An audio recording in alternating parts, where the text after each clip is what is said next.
If you're up on stereo, feeling all dazed, come to Two Side on Tuesdays and Thursdays. Chilling out, maxing, relaxing, and smoking, joking with the boo. Oh, yeah, I'm toking. Ooh. Okay, that's all I got.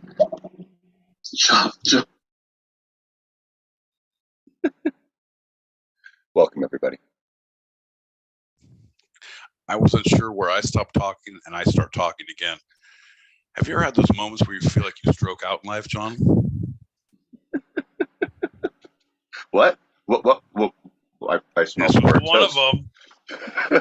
I taste copper. My left arm hurts, and I can only speak Spanish. What is happening? Eso sí que es.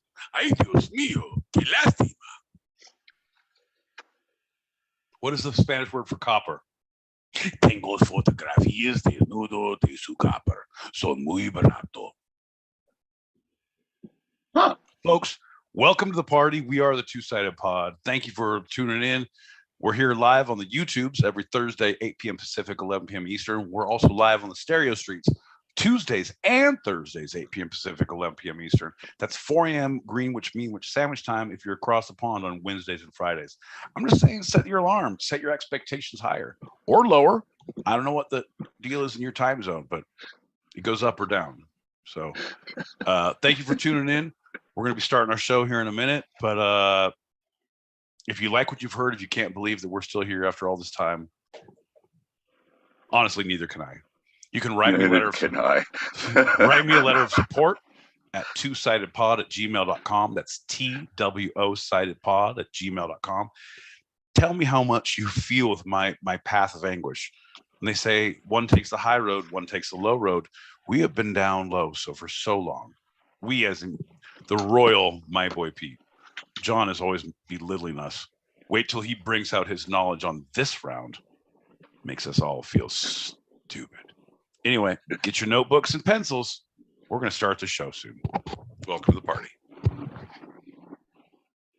Grab that message. Yes, sir. Yes, sir. I don't know what it is. Is it just like time? But we don't listen and appreciate Barry White and Marvin Gaye enough. I'm just going to say it. Some of their music is so... Look, I know rape is bad, but I just need to stick my dick in you. Look, you can write some affidavit. There could be some kind of libel or whatever. I don't know, but this is going to happen. My penis is going to be in you. 100%. That kind of music doesn't happen anymore. Yes, because I get you. Like, anyone, I'm going to clarify. I want my boy Catman to be canceled. He's my muse of pretty much all of my random thought processes. Giddy up. It's called baby making music because we had to change it. It's where like someone there is fucking happening. Yes, we would appreciate if it's consensual, but time and a place, bro. Once this song goes on, oh yeah, everybody leaves the room. The fish stop swimming in my house. They know what's going to happen. Everyone freeze.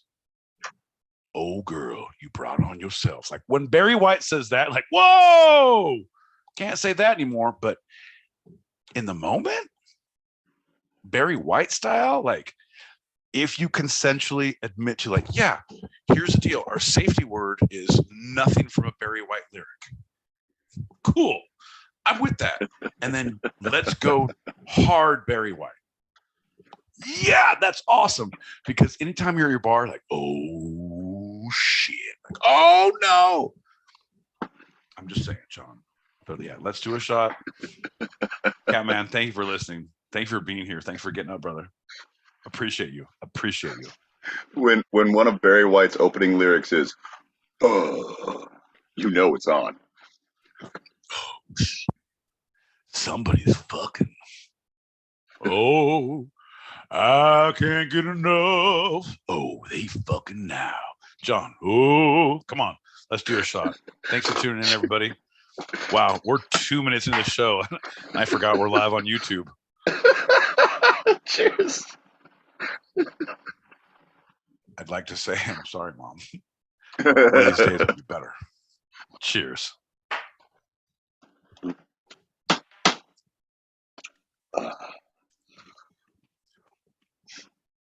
I feel this message is going to be right in line, so we've got to get it to it, and then we'll start the show. And we'll fresh slate. Oh, Jules.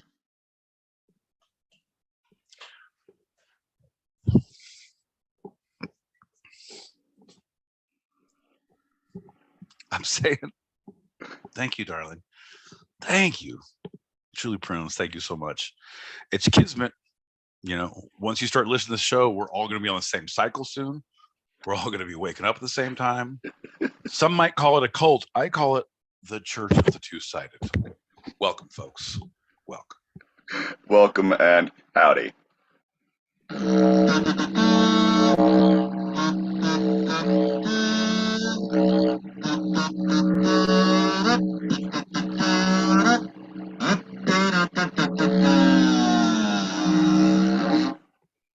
Rule number 2 in the Church of the Two-Sided. Thou shalt not own didgeridoos or kazoos. Rule number 2 in the church. I'm John L. Peacock out in Brooklyn, New York. I'm my boy Pete in Southern California, slowly building a religion.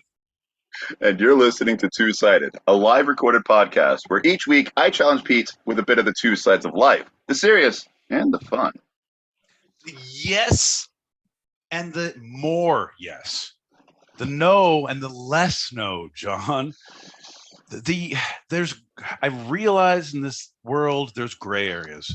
And if you two are searching for something and you're not sure if it's a ebb tide or a flow tide, if you're not sure if you're the yin or the yang, if you zigged when you should have zagged, if sometimes you float like a butterfly and other times you sting like a bee, if you are asking yourselves these questions, then you are in the right place. These questions and more will be answered with the Two-Sided Pod. Thursdays, 8 p.m. Pacific, 11 p.m. Eastern. See, John, I can be negative and still inspirational. We're going to do an altar call later on, guys. Trust me, I've been working on this. That was negative and inspirational. Speaking of that, let's get into our check-in, our check-in of how you feeling, Pete. And this time, let us know how you're feeling in a country song. Well, it was a real long year, just the last one I had. All the things that were good went bad. Didn't see my life coming through in a song, but I guess I just kept going along. But then one day, John, I think I saw a small light ahead. He was a ginger, pale see-through man with a lot of thoughts in his head. And we started the Two-Side, and we're here on Tuesdays, Thursdays too, and that's Wednesdays, Fridays. If you're across the pond, we say I do. And we're always coming, we're always going. We don't mind a drink, we don't mind showing all the cards, all the things we gonna lay down tonight. So I think I'm doing just all right. Woo! I think you're doing a little bit better than just all right, my boy Pete. I think you might have missed your call in there, buddy. Hey, man. You can be an old dog with 3 legs, but at one point you're going to squat like a tripod even if you got 4. You know what I mean? Dog life. Cheers, man. Let's drink to that. Grab a shot. Hold on 2 seconds. One, and how about the fun? All right. Cheers, buddy. Cheers.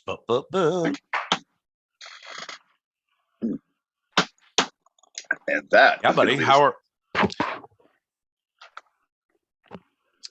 No, we're keeping it high and tight. I was going to say, John, how are you? I don't think anyone asks fucking how are you? Like no one who is in a terrible accident and the fucking medics come up to them. They're like, are you okay? And like, you know what? Are you okay? Would you like me to examine you? John, when's the last time you booked a massage and said, I would like you to lay down, masseuse. I have some skills. You need a break. John. It's been a long time since someone asked me that. Yeah, I'm saying, when is the last time? Nope. You got to give to get, John. How are you doing, buddy? I'm all right. I'm all right. I'm happy to be alive. Happy to be another day older, as you are, my boy Pete. You are another day older, and I celebrate your another day older, another day wiser. A little bit deeper in debt. Here's the deal, John. Can't take it with you go, and I actively approve of spending everything to the last dime, or burning the rest of it in the boat that sends me out to sea, full of fruits, vegetables, artwork, an assortment of meat platters. I know you live your based on lore. I know you live each day as if it were your last, but do you really have to burn all your money at the end of every single day? It makes every morning very interesting. I'll be honest. I can get a cup of coffee anywhere if I put my mind to it for free. Granted, I have to promise favors, but it's neither here nor there. That's going to be talked about in our Patreon episode and how to make money out of nothing. My boy Pete's Patreon School of Stupidity. Oh, you got nothing? Want to make $1? Well, let me holler at you for a minute. Uh-huh. Well, that's going to lead directly into our first lightning round.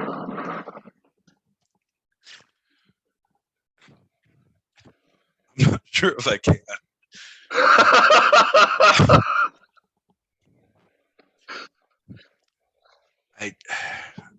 I'm not sure if I can read this message from Lightning Guy. John, he left this note. Oh. And I don't want to, it says a lot of scribbles and a lot of things, but it means things. Oh, no. Right, but I feel like it's a moment for all of us.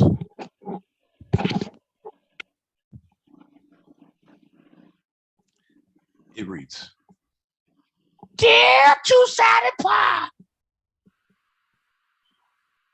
woohoo! I'm gonna be for this show because I have family obligations.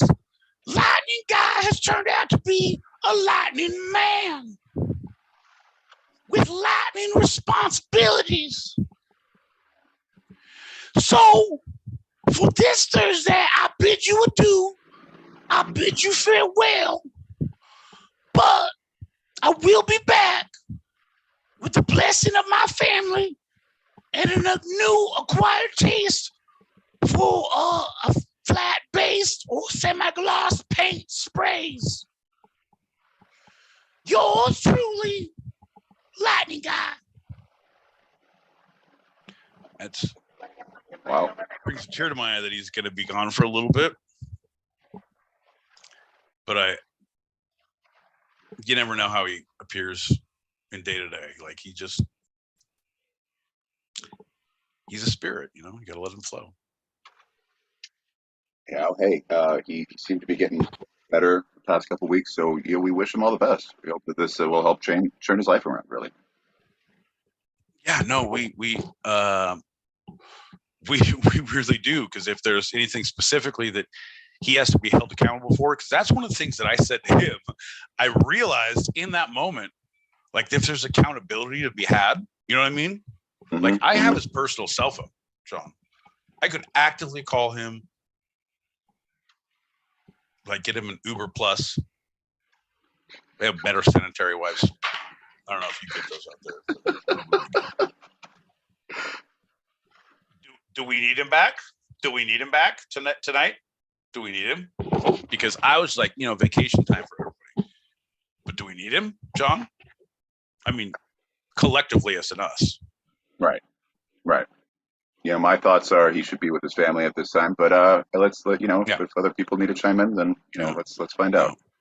Right. No, I would. I'll be honest. Thoughts and prayers. So be with your family. Well, anyone who's anyone knows that the first lightning round of the episode is always a standard Q&A. My boy Pete, are you ready for the questions? I think think I am, but I might be unsure of what. Like, there's very few times I'm unsure what's happening. I think this might be one of them. Or, no. I'm cool. No, I wasn't even there, officer. I'm ready. My boy Pete, what do you know about the rodeo? John. It's the bulls and the blood and the toss and the bud and they call the thing rodeo. Whoa. I said, I can't believe it. If I come out to the range and I'm going to Cheyenne, I don't care if you think I can change. I'm riding that big old bull now and I'm gonna get it right. And if I don't, then I fucking might die here tonight. Oh, baby, please. That was that Garth Brooks song, Rodeo, and they called it a rodeo. You know that one? Yeah, totally. Yeah, a rodeo. Yeah, that's what I know about it. And also, I've seen my buddy was a clown in a rodeo, but it didn't have bulls. It only had broncos, so no bulls. I'm like, that's not a rodeo. You're a fucking bitch. And I mean that in clown terms, right? Like not in people terms or any other thing, like clown terms. Yeah, you wouldn't. It's a clown thing, baby. All right, next question. My boy Pete, what do you know about Rodeo Drive? Oh, John. Not my jam. Not a lot of great shops. Like for me, yeah, they're great shops, but like it's nothing I am interested in really. Like, oh, this is any of the fashion, any of the clothes, any of the handbags, any of the I do break for fanny packs, John. Oh, I do. But at that point, I'm like, it's not my jam and it's all super overpriced. I've been there on purpose twice. I've been there accidentally once. Accidentally how? I was hired for a week by a millionaire, and he took me shopping and opened this whole thing, and I snapped my hand when I got the next. Like, oh, wait, shit, nope, that wasn't me. That was a movie I watched. You probably haven't seen it. Never mind. I bet you were adorable with that whole snapping thing. Anyway, final question. Next question. My boy Pete, finish the following Monopoly quote. Sandwich. Oh. A quote from the game Monopoly. Oh, I got you. Take a ride on the blank railroad. That's the Reading Railroad, John. But people will say Reading Railroad. And some will say Reading, not as in reading because it's spelled R-E-A-D. Some will say Reading. Some will say read as in like, oh, that's the R-E-E-D pronunciation of the R-E-A-D. No, I'm not saying it incorrectly. I'm pronouncing it dystopianly. You're not understanding. John, oh, I know. You're going to fuck with the English language. You're going to fuck with my Monopoly knowledge. Here's the deal. I'm always the car, and if I'm not, then I'll be the dog. But no, I'm the car. And the quote is, take a ride on the Reading Railroad. That is correct. Screw you, Pennsylvania. Thank God. Pennsylvania is the worst of all the railroads I've been on. And especially that town out there that they pronounce wrong. Speaking of that, final question, my boy Pete. What are some cities or states, or both, that outsiders always pronounce wrong?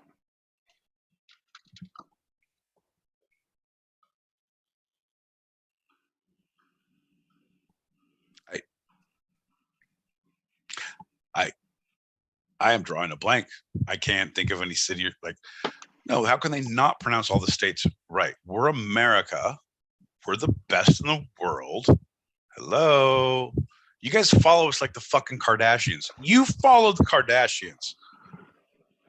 We're pretty much Kardashians. No one can pronounce that. I don't know, John.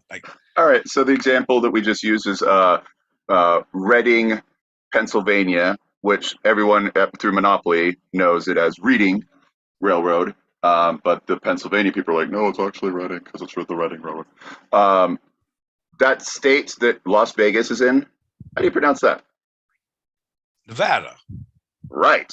How do other people pronounce it? Maybe out in the East Coast. Nevada. Nevada.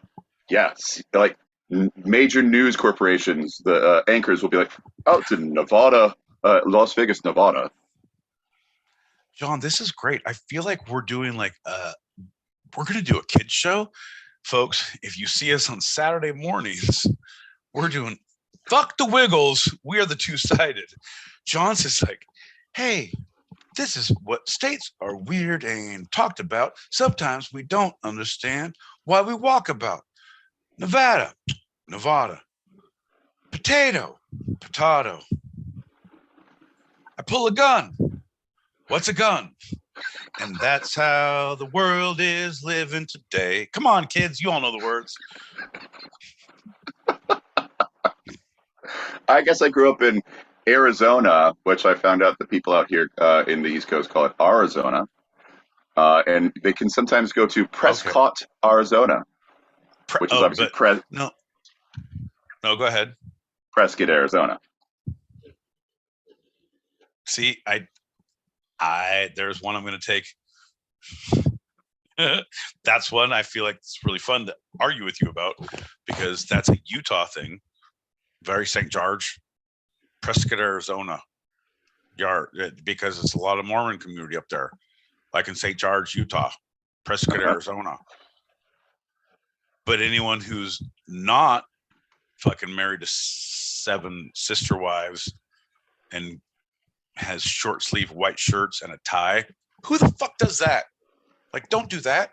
Like, here's my PSA. Never wear a short sleeve shirt and a tie. Wear a long sleeve shirt and cuff it up, man. Have some goddamn class. If it's ironic, it's okay, but fucking know your role.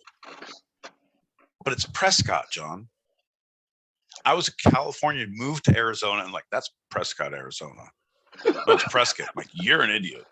Like, you're actively an idiot. I made people cry about that. So, John, welcome to Prescott. I think I sense an outsider, not originally from Arizona, ladies and folks. Oh, look at this guy. He's never been to St. George either.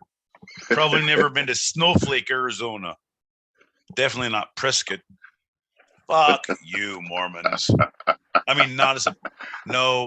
Anyone who's listening to the show knows it's not Mormons. They're like, oh, yeah, the idea. Right. Not what they are. Like the Amish naming their town Virginville or Paradise. Yeah, it's a thing. And especially when we make fun of it, it's like, come on. You're already up this late. You're drinking caffeine. This is an R-rated movie. You're already breaking all of those rules. So, come on. They have a funny joke. They have a funny bone. You know, some of my closest friends are Mormon. I keep them stuffed on both sides of the. Nope, I don't. Hey, let's regroup after that. That was a weird lightning round. I think we were something was missing. Something was off. You're right. I'm going to send a text right now. Can you go ahead and hold on? Let me get my phone. What's the next thing? Dear lightning guy, my apologies and condolences for all the shit we have made you. No, made you. Fucking autocorrect, am I right? Made you suffer recently. You are appreciated. Appreciate. John, how do you spell that? APPRECIATED. Appreciated. Okay, super fast. Siri, appreciated. No, okay. Yeah. And come back as soon as you can. We will talk about your payment on the hourly wage and also shares of the winnings from lotto / and or home invasions. Period. Yours truly, the two-sided. Keep it real. P.S. I cleaned stuff outside the closet so you can open door easier. Period. Send. All right, so we'll see if he texts back if he's back around. All right. Sorry, John. So very formal text message. Very formal. Dude, HR, you said once we were growing, we had to have an HR staff. And they sent me two emails in the last show. It's like, you can't say this, you can't say that. You can't be those things. Like, it's all jokes, allegedly. They're like, no, you say either allegedly or it's all jokes. Yeah, allegedly I will. You're not getting it. I think allegedly I am. What? And they let me go because they were so frustrated. So I'm trying to be really, really careful about things now, John. Allegedly. Well, let's hit that one message and then go into the first segment. Allegedly. All right, fair enough. I'm drinking White Russians from a can that are 14% alcohol, and they're delightful. I'm just saying, hey man, in Rome, White Russians. Okay, so I have a question, right? Okay, so I say I'm a Celtics fan. I mean, I suppose I am. Okay, so the Celtics lost, as you know, and that's out of the Don't make a nugget finals. joke. Don't make a nugget joke. The final actually was tonight. It started like today, like you know, and so it was the Nuggets against the Heat. Now, don't get me wrong. I should be annoyed that the Heat beat my Celtics, but at the same time, I don't know, they're really plucky and like, you know, they're really like unfavored. So, you know, is it going to it's be a nugget heater joke? The Nuggets have just an abomination of this front man, and he's just like an amazing center. Help me. I mean, what do I do? Do I go which one? No, you don't go for either unless you're putting money up, and then you know what the spread is, because I can give you ideas on that. But of who you root for, no, man, no. At this point, your Celtics are out. Heated Nuggets who have been on heat. It doesn't matter. It's going to be a great game. It's going to be a great blowout. It's going to be a great thing to watch. And I say, just have a few drinks and enjoy the journey. Yeah. I say put your pen and paper down tonight. We're not going to learn much, but we're here for you. Folks, we are the Two-Sided Pod. We're here every Thursday, 8 p.m. Pacific, 11 p.m. Eastern. That's our YouTube on. Our handle is at Two-Sided. We're also on Stereo Streets at Two-Sided Pod. At Two-Sided Pod. I need to write this down or we need to record it.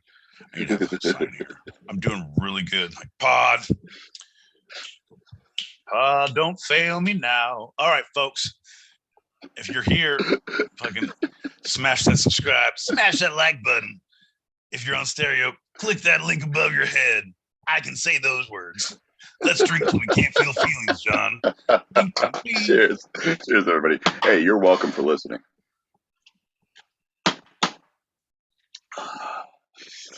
Because we're going to talk about the Houston, the Houston and Houston. Sam Houston, the Houston Nuggets, two different people who died in different Bowie knife accidents.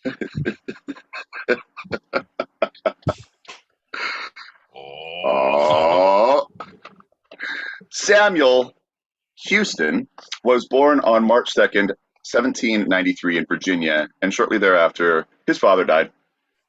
Well, in his youth, like they do. Yep. In his youth, Houston moved with his family to a farm in rural Tennessee. That was in 1807, and then he ran away. Hold on. Let's slow it down, because I feel like, one, we need to establish a time, not a timeline, but so he was born to a family. His dad died. He moved with the remaining alive family to Tennessee to a farm where he thusly ran away. Yeah. Is that what I'm hearing? All right. So, folks, I want you to take note, because anytime John starts a story with a family or a family member, it doesn't bode well for the rest of the family that is not named in the initial segment. Like, it's truly tragic for any bystanders. Like, it's a drive-by of history with John. Innocent bystanders will be put down. Anyway, so Dad's gone. We're in the Tennessee farming community, and he runs away. Yeah. Oh, yeah. And you're right about the whole drive-by with the history, because it's going to be even more so, because I'm not just doing one segment on Sam Houston, obviously. So we're gonna. Houston. It's a short version. Houston. But Houston. did we? Houston. I don't know what we're talking about here. I feel like we're talking a different language. Did you put the topic up in our show now that we're talking about it? I did. Oh, I didn't. I didn't even look still. I just wanted to make sure you're on point. But what do we got, baby? What do we got, baby? Sam Right, Houston. So Houston ran away in his mid-teens and lived for nearly 3 years with the Cherokee Indians in eastern Tennessee. Okay. All right. Hear me out. When was this? What was the year? So mid-teens, we're talking early 1800s. Okay, so that's the equivalent of running away with the people who are not your normal people of your society. So it's like going to the circus, or running with the carnies, or going to the Ren Fair, or like being Scottish. Like one of those things, right? Right. But and then like Indians, like, all right, but really, what Indians? Like, who's an Indian now? Who conquered who? Right? Who's a settler? Like, was it real Indians, John? What was their tribe? Who were they? They were It's the Cherokee. All right, fair enough. All right, we're gonna let that joke pass. That was there's nothing good there. We can't even make any. Nope. Everything I'm trying to think of now. Nope. Okay, moving on. So They embraced him. He embraced them. He was given the name Black Raven. He learned the language, their skills, and their customs. Okay. Now I have questions. Here's the deal, John. How does one get embraced by an indigenous native community? How does one go about doing such things? Because, John, no, let me give you more context so you can think about your answer. You seem too eager to retort, John. I might say you're a co-host. And John, what I need you to know right now, merely an audience member. Pick up your journal, John. Put your pen in your hand. I have things to say. Nope, I don't. But seriously, okay. Anytime you move to a new community, anytime you move to a new job, you go to a new school, man, you go to a new liquor store and you try to get a deal on something like, come on, anyone who knows a liquor store, yeah, there's prices. Hello. Lucy's, I don't know if you're living where they got Lucy's there, but if you're still smoking, I'm not, but you can buy single cigarettes. They call them Lucy's. Or in the Sky with Diamond, and you can buy acid there. Or a really fucking great B-side Beatles track. I've gotten all three, allegedly. But I'm saying, what was yeah, you did these things. We know these things all happen, but tell me about the integration. Tell me, like, were you Jane Goodall, just like fucking gorillas in the mist, just like slowly getting closer? You just walk up like, hey guys, what's up? You guys like Pokemon? I got some cards. I got Pogs. Hey, what's up? You guys like peanut butter? Like, how do you do that in a new job? How do you do that in an apartment? How do you do that? And that is going to be the second class that my boy Pete teaches on the Patreon class streets. So here's the deal, folks. If you like what you've heard, if you can't believe what you've seen, don't be afraid to follow us at Two-Sided Pod. At Two-Sided Pod is our handle on all the platforms. But the Patreon is where you're going to get the real knowledge. And that question will be answered next week. I got you for 2 weeks right now, John. You mess with my boy Pete, you get the horns. I think a big thing is that he actually, as opposed to so many at that time, tried to learn their language. Like, gave them the respect of, hey, I'm going into your culture. I'm going to learn your things, and I care about it, as opposed to so many white men coming in and saying, you learn English now so I can talk to you. Well, it does make it a lot easier, John. All right, fine. I'll learn. Te Tonka. Yatahe. Oh, this is dreary. Sam Houston, go out there. Make friends. So Houston developed a rapport with the Indians that was unique for his day. So I think other people at that time were actually asking the exact same questions you were just asking. How? Wait, they embrace it. How? Why? What? No, they've never been nice to me because it was unheard of. God damn it, John. Like I literally had all these thoughts in my head, and you saying that, all my explanation came like Ed Kearns. Like, it's literally the answer is Ed Kearns. I'm not trying to name names, but great director, Ed Kearns. Yeah. Unbelievable writer, Ed Kearns. John, I don't know if you need to. I think we need to do the Arizona the film they did that he's been tagged like in our Instagram. We follow them, but we need to tag them in this one because yep. How do we solve these issues? How do we answer these questions? How do we feel integrated into a society that we are foreign to? Ed Kearns. Like, it's truly. I aspire to be an Ed Kearns in my day-to-day life, in my between the moments. You know what I mean? It's what they call in jazz playing between the notes. That's how I want to be Ed Kearns. I want to do my own notes, right?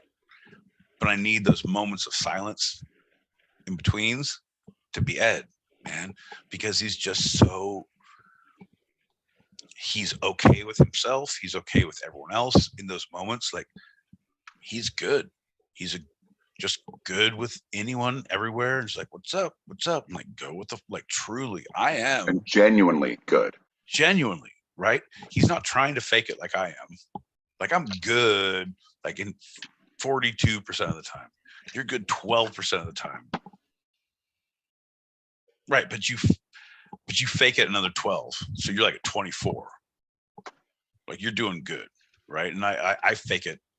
So I already faked it right there. So I'm literally right there, 24, 40. It's literally we're the same people. But Ed is the one who can, like, I remember vividly, bro. Sorry, I'm getting you off topic. Staying with him in Brooklyn. First time I went to Brooklyn and walking Ginger before they had Rocky, and with Ed and you, and we're walking around a block in Brooklyn at like fucking 2 a.m, and it's still hot. It's still like there's things happening. There's people around. There's things like, and I'm just like, all right, head on a swivel. And you're like, no, I've been here for a couple of months. I'm like, I don't trust you for shit. And Ed is like talking to people and stopping, like, they know Ed. Like, holy shit, man. Like, just the dark people of in the alleys of like the night people, right? It's not your morning. It's not your daylight. Like, yeah, you can walk through any neighborhood, feel fine. But when there's no street lights or they're all broken out and you're walking your dogs, like, hey man, should we be here? Yeah, man, we're fine. And everyone's talking to you. I love it. And giving you mad love, like genuine love. Already the rapport is there. Right. And you're like, I met people through Ed where I would talk to people when I would go through the neighborhood through the next couple of days. Like it was like how to integrate. This is how to integrate. Here's an Arizona boy who like shouldn't be. This is no. I don't know, man. Like I just like live like Ed Kearns. Yeah. Anyway, Sam Houston did that, right? He was not of the culture. He did not look like them, but somehow he integrated. He received a name. He was part of the tribe. When you receive a name with the Cherokee, he's one of them. So that rapport, after his stint in the 1812 war, caused him to have an interlude of study, and then he became the U.S. Subagent. I know it's the title. I just don't know how to say it. Subagent, who was assigned to manage the removal of the Cherokee from Tennessee to a reservation in Arkansas Territory. They're like, "Oh, you're really good with them. You're going to get them to all go to the reservation in Arkansas." Okay, so that's horrible. So now you have to lead the way. Yeah. His rapport was fully abused by the U.S. government.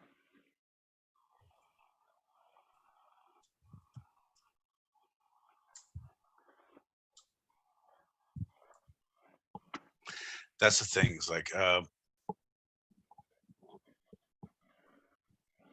anytime you have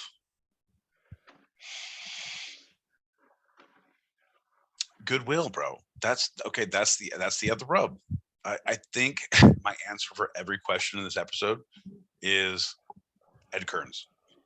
So you start questioning humanity. You start questioning the things like WWEKD. What would Ed Kearns do? We're gonna have that as a merch pattern if you can get on stickers and t-shirts. Bro, like at that point, like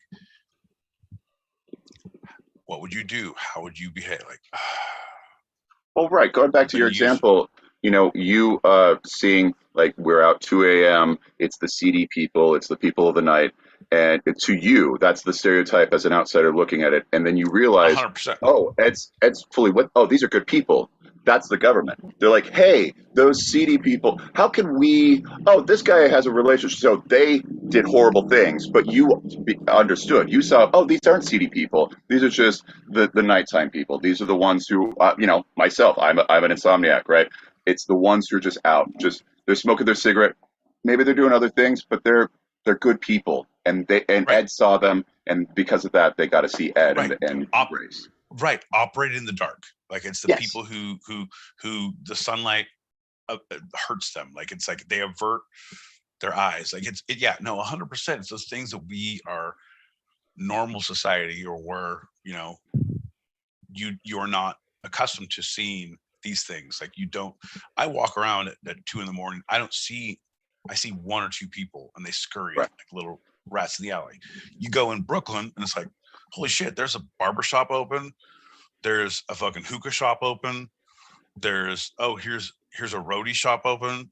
Yeah. Like, and then here's like an alley where I think I can buy drugs. Like there's and there's like it's not what I'm accustomed to. You know what I mean? Yeah. But when you see someone who's your Sherpa, who's your guide through these things, like, oh no, beware of that. This is fine. You're good here. All is well. Like, oh, okay. You have a different perspective on life.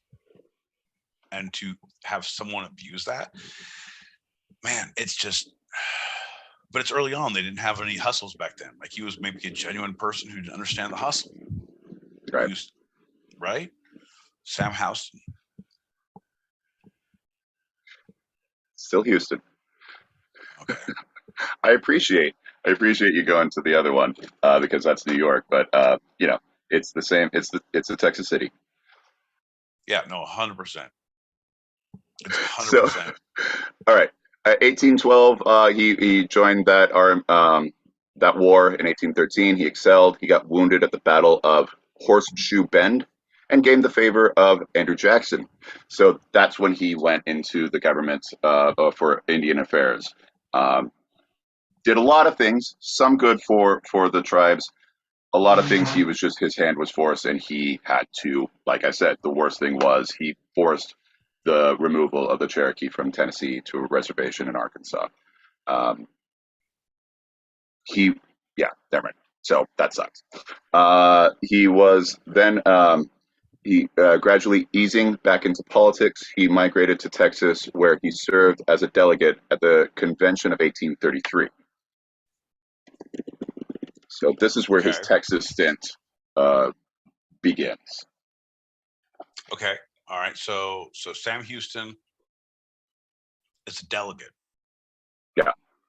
Like, this is for them to secede from Mexico. This is a big convention in Texas for them to say we are an independent, which led to the Mexican-Texas War of 1835. John, you better watch your P's and Q's on this one because this is a hot topic. You know how much the Church of the Two-Sided wants to secede. So if you light some fires and some brands get had, I don't know what's going to happen. I cannot say. Allegedly. Well, pushing for Texans to gain their independence from Mexico, Houston would organize the Republic of Texas's first army. They were not professionals. A lot of them were the Texas Rangers, who were known as drunkards and slackjaws, but he got people together. John, they're calling our names, drunkards and slackjaws. Woo! As opposed to the Texas Army, the Mexican Army was trained professionals, led by Santa Anna.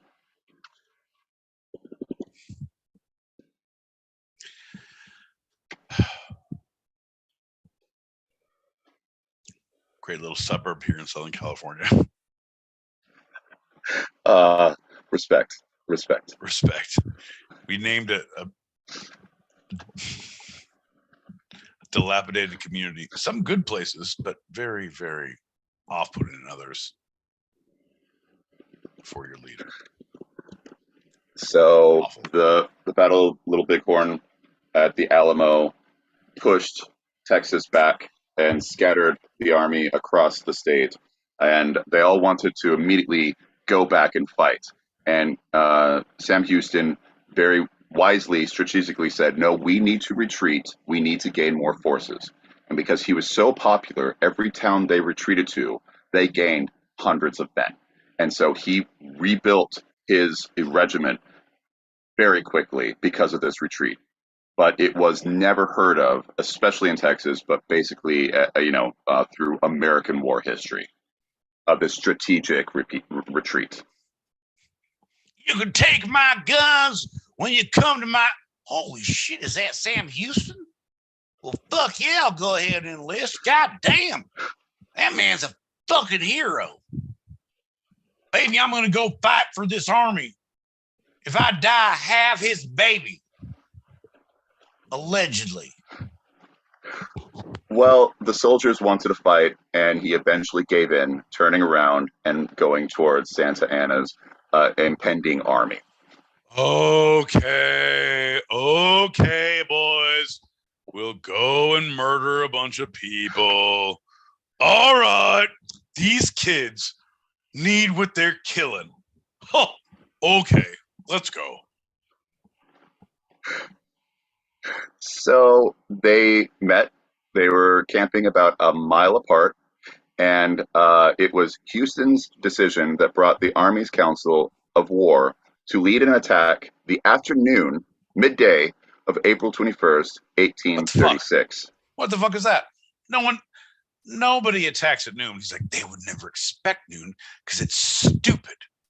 Everyone will see, and we'll catch them by surprise because they'll see us, and they won't believe what they're seeing. See? Yeah, that'll get them. That'll get them real good. Well, this moment just happened to be in the middle of the Army's siesta, and they were all literally caught napping. See, I told you, boys. Everybody always, for the rest of all military history, attack in the noon. Everyone, not gonna serve warrants? Afternoon time, boys. Hear me out. Way better. Allegedly. It was a bloodbath, and Houston even tried to stop the onslaught that he had created, but to no avail. It was the battle that the soldiers first shouted, "Remember the Alamo," as they enacted their revenge. Oof, John, Jesus Christ. And a hush fills the collective two-sided audience. We'd like to thank the foundation for being here. We absolve you from all your sins from listening to this. We are worse people from having heard these things, allegedly. But remember the two-sided Tuesdays. That's what I'm going to scream in my last moments, because that's when it's fun. Not aggressively sad. John, tell me more about the bloodbath and how we ruined the whole. All right. Well, country. Remember, this was for us to secede from Mexico, so it was still war. It was war. I'm not going that far. If we're seceding as a church of the two-sided, there will be no bloodshed. Unless they start it. Allegedly. That was the lowest point, because in this battle, they captured Santa Anna, and they did not kill him. They did not do a knee-jerk reaction, and that was good, because he, as a captured leader, was able to end the war and allow Texas to secede legally, paper, treaties, and all that from Mexico without further conflict.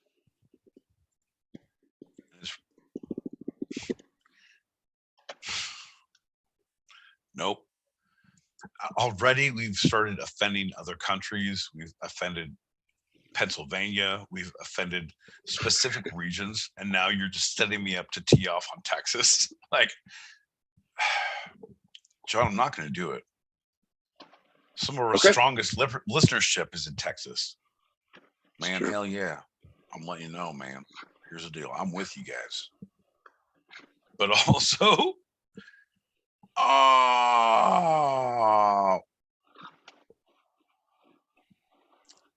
I'm just saying, continue what is the life of one man for the lives of many?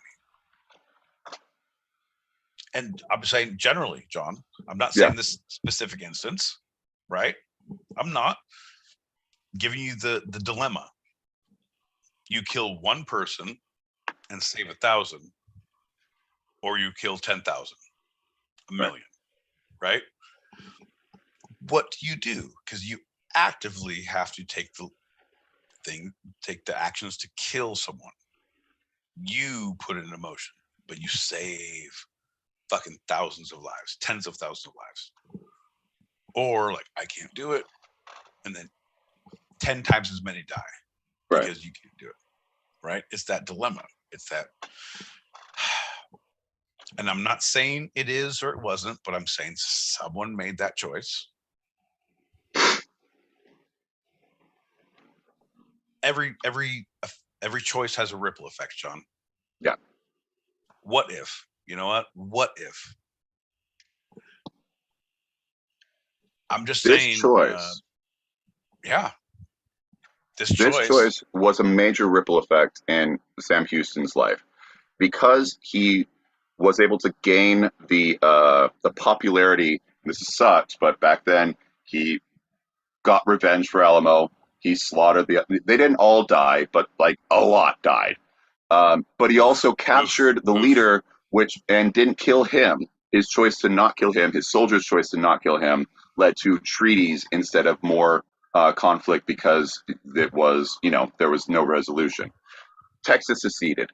He gained a wave of popularity and was known as Old Sam Jacinto, which was given to him from that battle, the Battle of San Jacinto.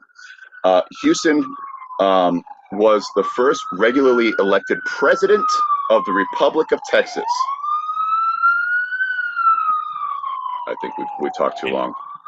No, that's the thing. It's not too long. It's the things we're talking about, John. Big Brother is watching. Ministry of Truth is always around. Folks, we are the Two-Sided Pod. We're every Tuesday, Thursday live on the YouTubes. Our handle is at Two-Sided Pod. Don't be afraid to hit that subscribe, hit that like, hit that prescribe, because we will send you your daily dose of the Two-Sided Pod if you get our Patreon, or our Farmers Only, or Fans Only, or Only Fans, or Only Fans for Farmers. You get it. So he had two terms as president from 1836 to 1838, and the town of Houston was founded in 1836, named in his honor. Originally the capital, but things went back and forth, and so it didn't become the capital by the time it was integrated. So he wanted to integrate to be annexed by the U.S. There was those talks, like Sudetenland. Yeah, like that. Annexed, like Sudetenland. Folks, so brush up in your World War II history. We're going to have some jokes about that war later on. That'll be during the fun segment. So his initial efforts to bring Texas into the Union proved futile, and he formally withdrew the offer by the end of his first term. Yeah, this shit's not going to go well, you guys. Dave has a Bowie knife named after him, like a whole big-ass knife. I want to have a good name, so I don't want to be annexed, so let's figure this out. Yeah, I'm going to withdraw that, see if I get a knife, or maybe a dirk, a rapier, a saber. What about that? Houston Sabres? Our defensive line is furious. I don't know. I give up. Well, he was ultimately successful in his influence in gaining the admission of Texas to the United States in 1845. He was then elected one of the new state's first two senators, serving as the Union Democrat from 46 to 59. All right, we'll take you. God damn, these Texans are so pushy. Fucking one-ass star on their flag. This is some bullshit. Oh, Democrat? That's good. Oh, it's at this point in life? So Democrat means a Republican? Oh, I don't like that one bit. I know, but I got a good twist for you. This I did not see. So, his views on the preservation of the Union were unpopular with the Texas legislature, however, and on the eve of the Civil War, he was not reelected as senator, although he was chosen as governor once more in 1859. In this position, he tried unsuccessfully to prevent the secession of his state in 61, and upon the refusal to swear allegiance to the Confederacy, he was declared deposed from office in March. Okay, all right, you're good enough. All right, fair enough. You get a pass. You're in. Houston, welcome to the pearly gates, my friend. You are in. He spent the last 2 years quietly at home in Huntsville with Margaret Lee, his wife from 1840 on. Oh, I didn't mention it, but he had a short. He was married once, and then he became a lawyer so he could divorce her. But she's gone. You're doing super good. She was the mother of his 8 children. He died July 26, 1863. The city of Houston, Texas, is named in his honor. Oh, well, the whole thing, when I heard Sam Houston, I was like, that guy fucks. Like, number one, that guy fucks. 8 children. Confirmation received. Yeah. Fucks. So you know, that was a long one, but that's the longest of our mini segments. The next ones will go much more quickly. Holy shit, that was... Okay, well, I truly don't believe anything you're saying. I truly don't have any faith in you. I feel like I should leave you to the wolves in the cold, like I've seen in those little game videos about mashing things, like mash the windows to do the thing. I don't know what games you play, John. Anyway, I dare you. Let's pick it up, Buttercup. William Houston was the son of Sir Patrick Houston, a member of the council under the royal government of Georgia. He was born in 1755 in Savannah, Georgia, and he went to school at Inner Temple in London. Now, here's the deal, John. You say they're gonna go much faster, but when you're talking about Georgia, it's like molasses dripping from a jar. You don't talk fast about Georgia, John.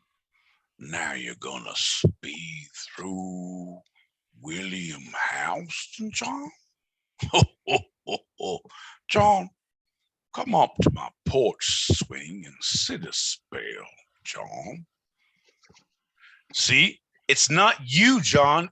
I feel like I have to do things to make these segments better. I know, and it's probably all in my head because John's the best. I'm the worst. You're attractive. I'm not good looking.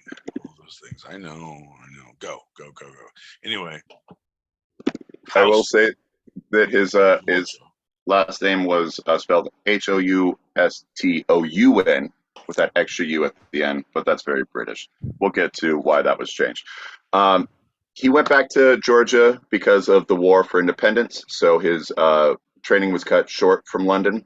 But then he remained loyal to the crown until a zealous advocate of colonialist rights. I'm sorry, his family remained loyal to the crown, but he was a colonial rights zealot, and he was one of the first on the council resistance to British aggression. So he defied his family. Holy shit, that was a lot of words that I didn't understand, very fast pattern. Just to say, like, his family liked the crown, he didn't. So, yeah, John, take a breath. Don't confuse yourself. Like, I heard Iggy Azalea once in there. I was like, well, if it wasn't Iggy Azalea, I don't give a shit. Because if it ain't Fiona Apple, I also don't give a shit. Those are the two passes you get. Family loved the crown. He didn't. Fuck off. They moved on. Moving on. Right. He was part of the Continental Congress from 1783 to 86. And during that time, the biggest thing he does, and the only thing I'm talking about during that time, is that he settled boundary disputes with South Carolina in 1785. So that gained him some respect. He was one of the original trustees of the University of Georgia in Athens. Yeah, I love the Parthenon and the Pantheon and Panthers, Carolina, all of those things. He was also deemed a delegate to the Constitutional Convention, which framed the federal constitution in 1787. He declined to sign the instrument. He said it would never work. He only stayed at the convention for a short time, but it was during the debate on the representation question. Houston split Georgia's vote on equal representation in the Senate by saying nay against Abraham Baldwin's aye. All right, folks, here we are at the Continental Congress, And we've got all the nays and the ayes, but Abraham Baldwin says, yay, all right. Looks like this is a clean sweep for, oh no, what's this? What's this? Houston comes up with a nay. Oh, folks, and pandemonium ensues. Let's see that slow motion replay. And no, I don't want it. Folks, we've never seen anything like that before. John, what do you think back in the booth from this slow motion replay? No, sir. I don't like it. All right. That's live on the delegation floor. Back to you in the studio. So, in 1788, Houston married Mary Bayard, which is part of the Bayard family, prominent New York City people. Bayard Street takes its name from them. And that's where Houston Street, originally part of his father-in-law's estate in the borough of Manhattan, was named for Houston. But they used an alternate spelling, which is like Houston, Houston. The Houston Street in Savannah was also named for him. That's gonna be, I'm gonna call you bullshit on that. Like, no, it was totally named for you. It's just not spelled like your name, but it's totally for you. Like, all the dickheads around this area will pronounce it like your name is spelled, even though it's not spelled like that here. But it's totally for you. They did that in his hometown of Savannah too. So yeah, they double jerked over. Make sure you go ahead and yell at your friends and family about that at every holiday. So you're welcome. You're the problem with this situation, John. You're actively the problem. I'm the problem. You guys talking about some shit. All right. So I did text him. He came back. Just wait in the back because we're not ready yet. John has like 17 more quick segments, I guess. I don't know. All right, man. I'll be in the back if you need me. We brought him home for this, John. We brought him home for this. So that's the two Houstons. Houston, Houston. Obviously, when I started looking all this up, there was a third one that popped up.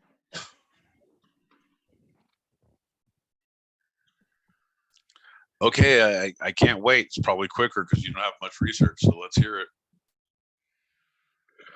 With over 200 million combined album, singles, and videos sold worldwide during her career with Arista Records, Whitney Houston has established a benchmark of superstardom that will never be eclipsed in the modern era. Fuck you.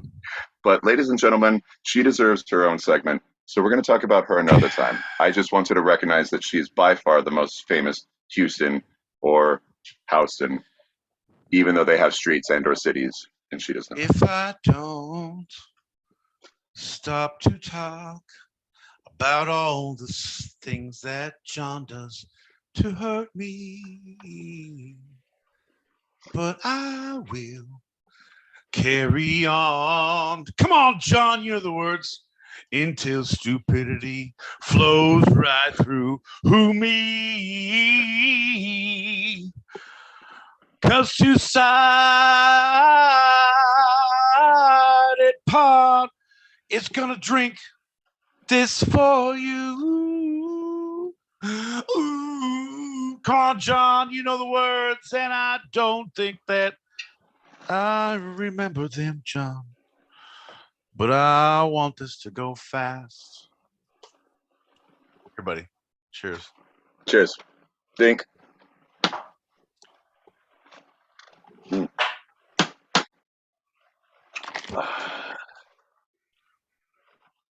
Oh, holy shit. Okay, go. Are we done? So Whitney Houston has another thing coming, but that's not what we're talking about. We're going to more, or we're done? No. So that's the two Houston, Houston, and the why they're pronounced differently. Look at you, John. And you did a little button. You try to do a third. I see what you did there, John. I am excited. John, I'm excited. I like it. Like you did. That was a good episode, John. Folks, we didn't learn too much. We learned just enough. It was entertaining. It was informative, and it had a little button and a little preview, a precursor, a little nod to the future. Folks, we are the Two-Sided. We're here every live Thursday, 8 p.m. Pacific, 11 p.m. Eastern. That's 4 a.m. Greenwich Mean Sandwich time on Fridays if you're across the pond. If you don't have the YouTube or the Spotify or the Apple Pod or the Amazon Music, if you want to see us live on Tuesdays or 8 p.m. Pacific, 11 p.m. Eastern, or Wednesdays, 4 a.m. Greenwich Mean Sandwich time if you're across the pond, you can get that stereo app, because that's when we're live. We take all the people you're hearing, all the messages, all the great fun. You can be part of the process. You can be part of the problem. You can be all of the problem if you put your mind to it. Any pizza is a personal pizza if you fucking do it right. Folks, we are the Two-Sided. And if you want to see us live on those Tuesdays, you can do the stereo app, but also you can join our Patreon and get the link to our private Zoom, which only allows Patreon members to see us on Tuesdays. We promote it out on YouTube Live on Thursdays, but that doesn't go to anybody on Tuesdays except for our Patreon. Right. On Tuesdays, I'll be your private dancer. I'll dance for money. And honestly, I will dance for money. You guys like that? What about one of these? My shoulders. That's a Tina. What's up? Hey, hit all these messages real quick. Let's go to our last segment. Yeah, I know. It's about time. That's what I was saying. I know. Oh, don't fail me now. It's burning. Oh, God damn it. We just did a shot. I've been drinking White Russians, John. I shouldn't be drinking White Russians during the show. Like, halfway, I've only had one can and the cocktail and the shots, but this half can is like making me rethink my life choices because of the heavy cream. Like, fuck you, because I saw a White Russian 10-pack in the store. I'm an impulse buyer who's an alcoholic. This is bullshit, John. Sorry, I digress. Dub is calling.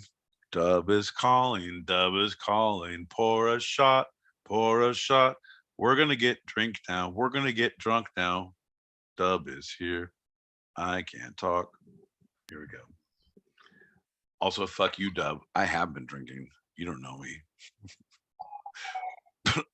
Sorry, you don't say that anymore. All right, sorry. Shh, shh. Shh. It's my special day.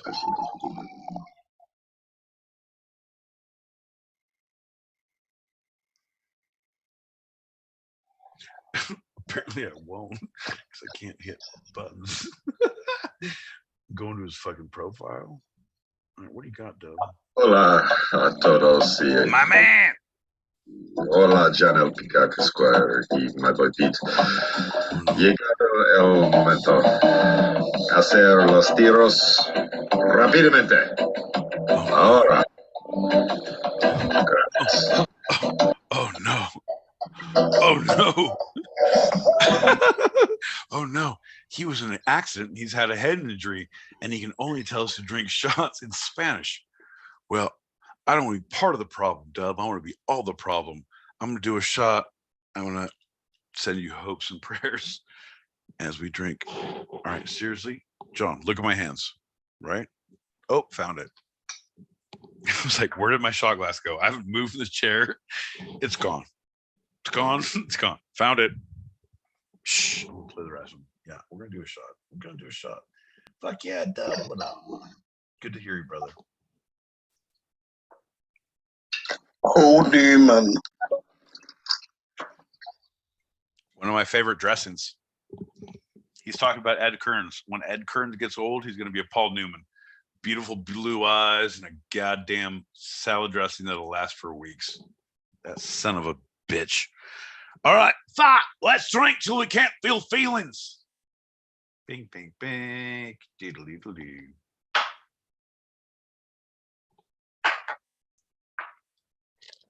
You think I'm not going through messages fast enough? I'll do it.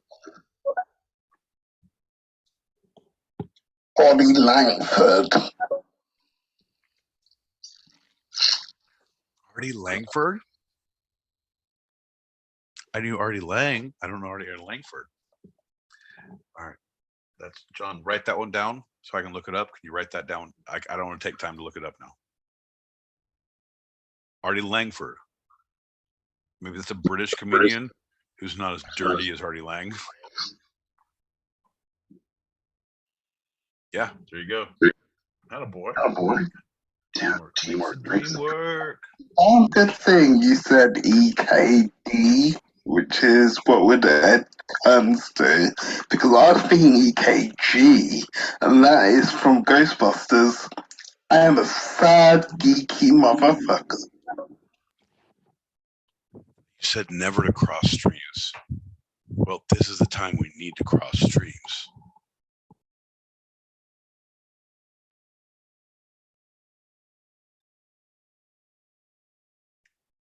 Fellas, good to see you again. Yo. Some good shit.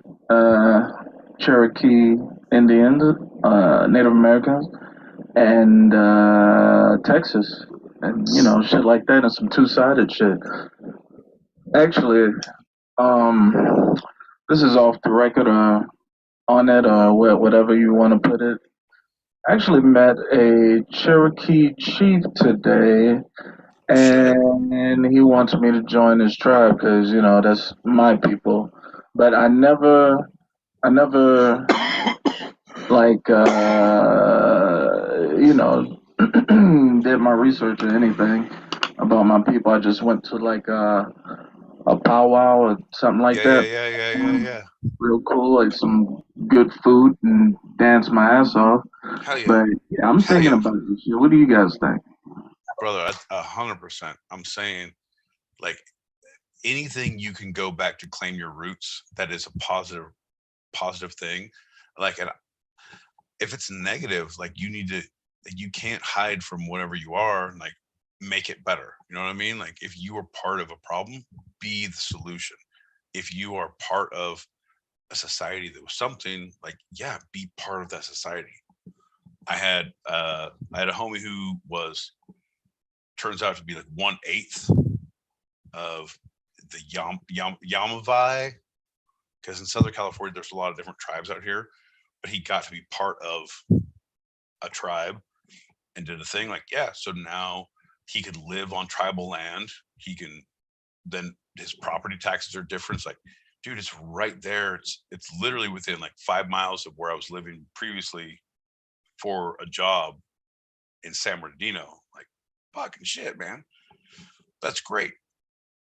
And your kids are now getting, like, they don't get as much, but they still get, like, it's amazing. Like, when your people go through something, how do I say this, John? Everywhere we've been, we are standing on someone else's shoulders. We are any one of us, and it could be a friend, a family member. It's a hookup. It's a call. I'm going to go ahead and say anyone who hasn't gotten a good job or a hookup on a job from a friend, a family member, a loved one, someone who is a hookup. Like, it's literally like, oh, I did monster.com and did a job. Like, this is my favorite job. If you did that, you're 1 in a million. Like, every job you get a hookup somehow. And it's like, you need to step up. You need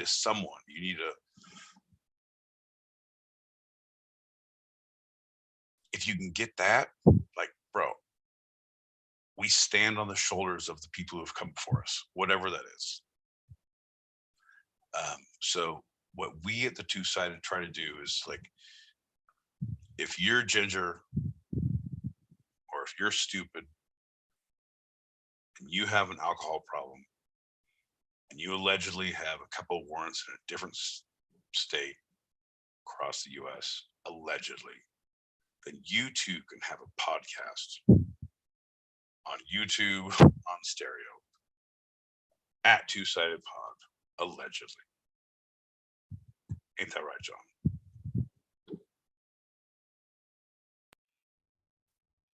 Hope everybody's doing well. Almost Shit, ready Benny. for your beautiful vacation, which we call the weekend. I shit you not, then two-sided, the Houston's, the fun, and peace raging. Amazing. I love it. And I shit you not, fuck yourselves. Always a good way. Hey, fucking see, Benny gets it. Benny fucking gets it. Like, that's the thing, is like, just because you say horrible things doesn't mean you're a horrible person and have horrible ideas. It just means you're being an Ed Kearns. Most literate, loving man has a mouth more foul than I do, and is raising two adorable, beautiful, well-rounded girls. There's hope for all of us, folks. We can all Ed Kearns our way out of this life if we put our minds to it.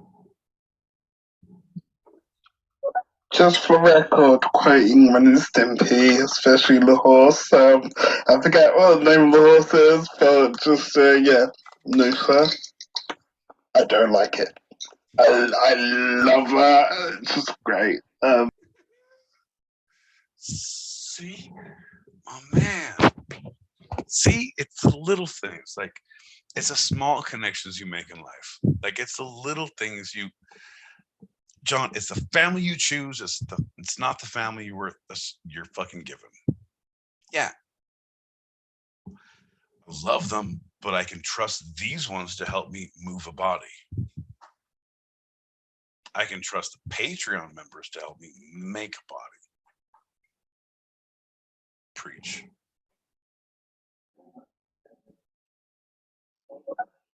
Peacock, you sound like Foghorn Leghorn. Like the WB cartoons. Fucking love it. Love it. I say, John, how does one Houston become one's problem? John, I say.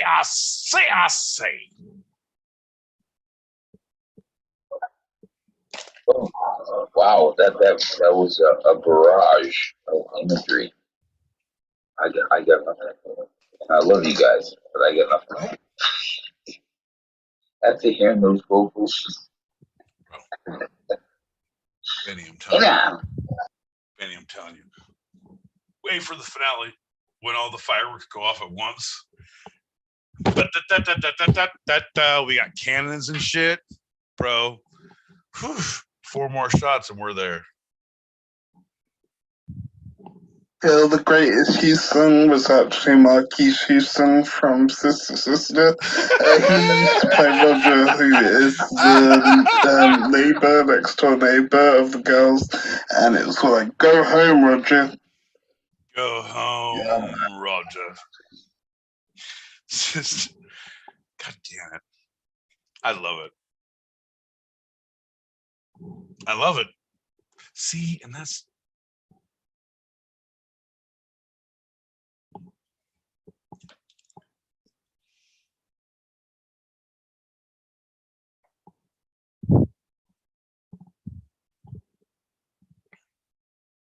that's right. No such thing as bad publicity. Goddamn straight. Hey, this fucking guy. What? Benny Boom Boom's not coming here? No gabagool? What the fuck, John? Bro. You know, I normally stay muted through all of this, but I had to come off mute for that. Hey, Benny, thank you.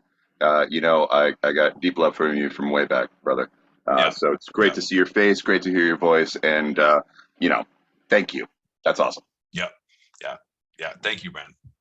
I ain't trying to get no fucking table scraps around here. You know what I mean? Hey, no, but seriously, God damn it! Like we've been working hard. We just had John's birthday, and we've been celebrating the 2-year birthday of this. Like it's been a hard road. Lots of birthdays, yeah. His kiwis just died in the fruit bowl. Like we've been having a hard week. It's been very difficult.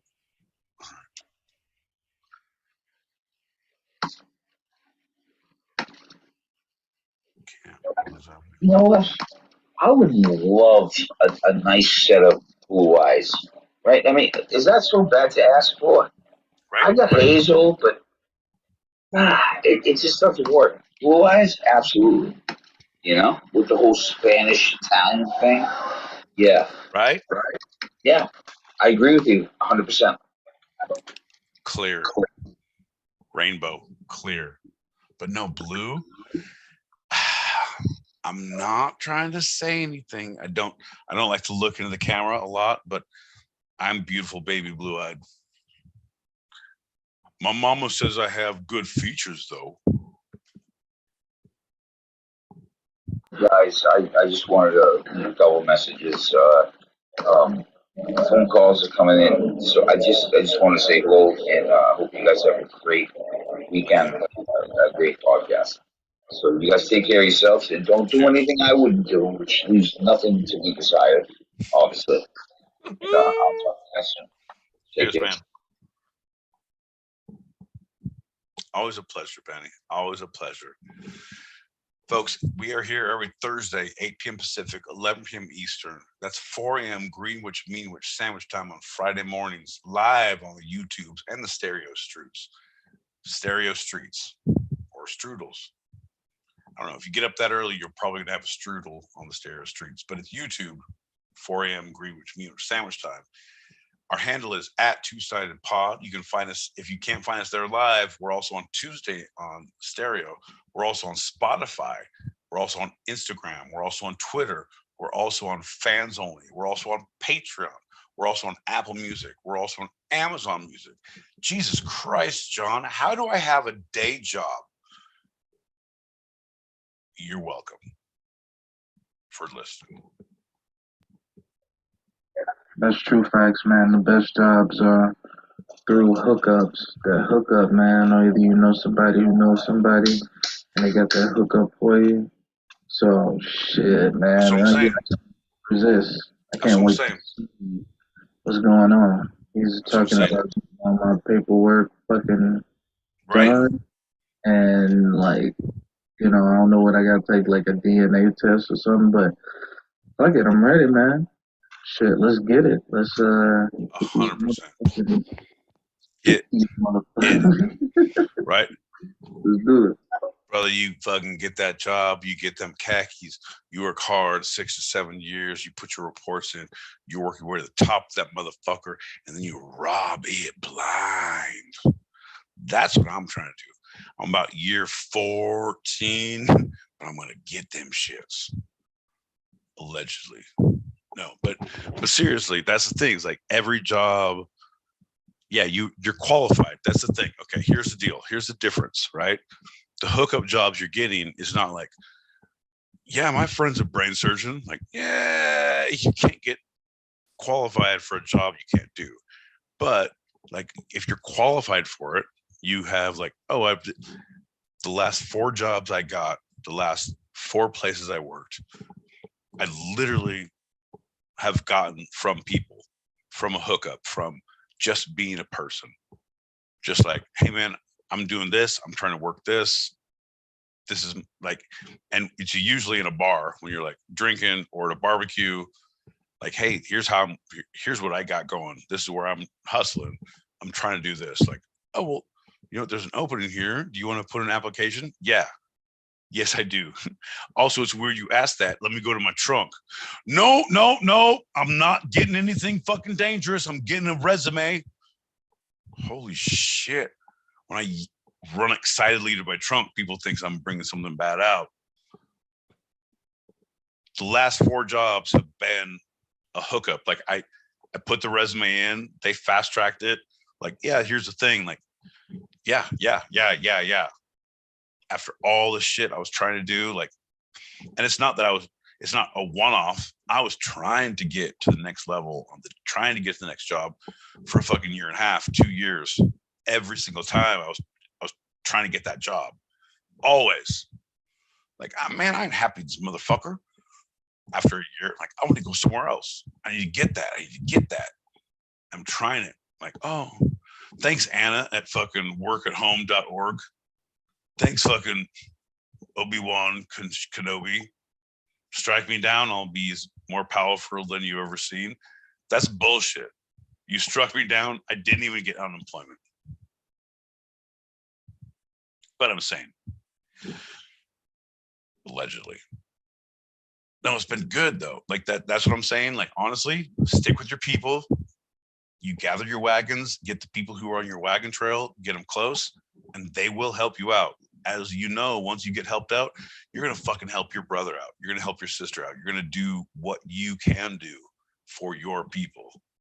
Or, as I have done, you will dissuade them to do something else. You do not want to be here. After you have been on my couch for 4 weeks and you cannot get a job that pays what you need, I will get you an interview, but you do not want it. I promise you. Baby Jesus, I promise you. And you do, you're like, fuck. A month later, like, yeah, I shouldn't have taken this. I know. My soul is sold to Sam Houston or a Houston. I can't even pronounce it, but we've led our people into iniquity and danger.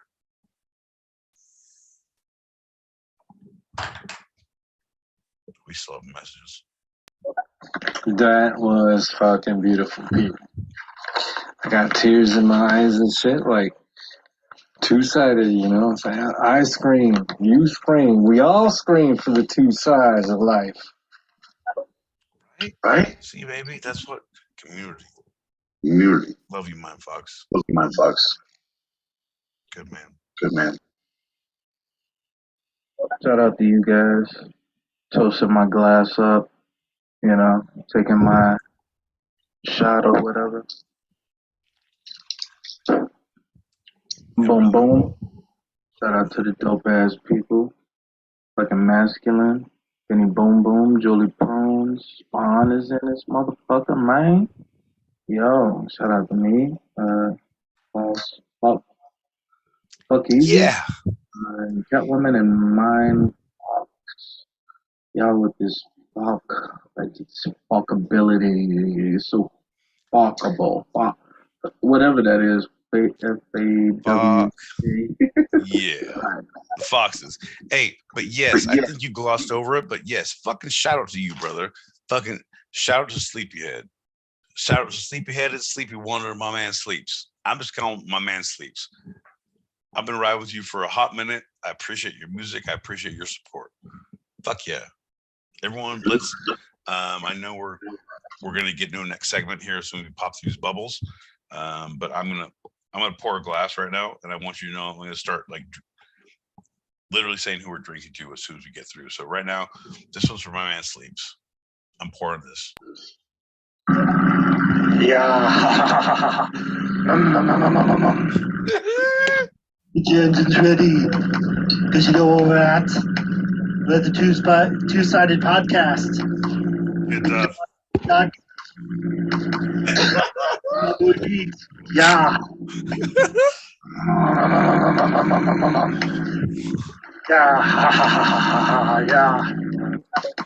Oh my God. That's fantastic.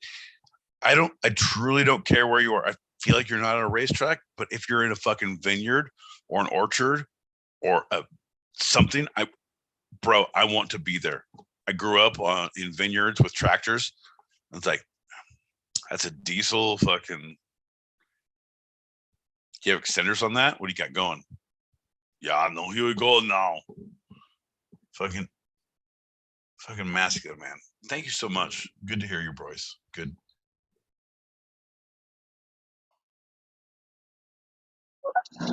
Said 14 years. Pete, you playing what we like to call the long game. You got what Green Day likes to call that long view. So forget about the things that I said. No, wait, that's the wrong one. Didn't mean to call you John L. Peacock. Nope, wrong one. That's not Longview. That's all I can think of right now. Catwoman? I'm a cat man. Goodness sake. Hey, you guys have a great weekend. Take care. Be safe and don't do what I would do. All right. Always be very close to the chest. Don't trust anybody as far as you can throw. Good night. And out. All right, brother. That's what I'm saying. John has a bad back. He shouldn't be throwing anyone. That's right. Thanks, brother. Cheers, Benny. Thank you for listening. And everybody, that is the last message we are going to play for the episode. We're going to get the last two little things done, and we're going to go into the green room. So any messages that come in will be played in this room just after the official show is over and we jump into our green room. Will be played. So stick around. We will play messages after John does his scheduled show.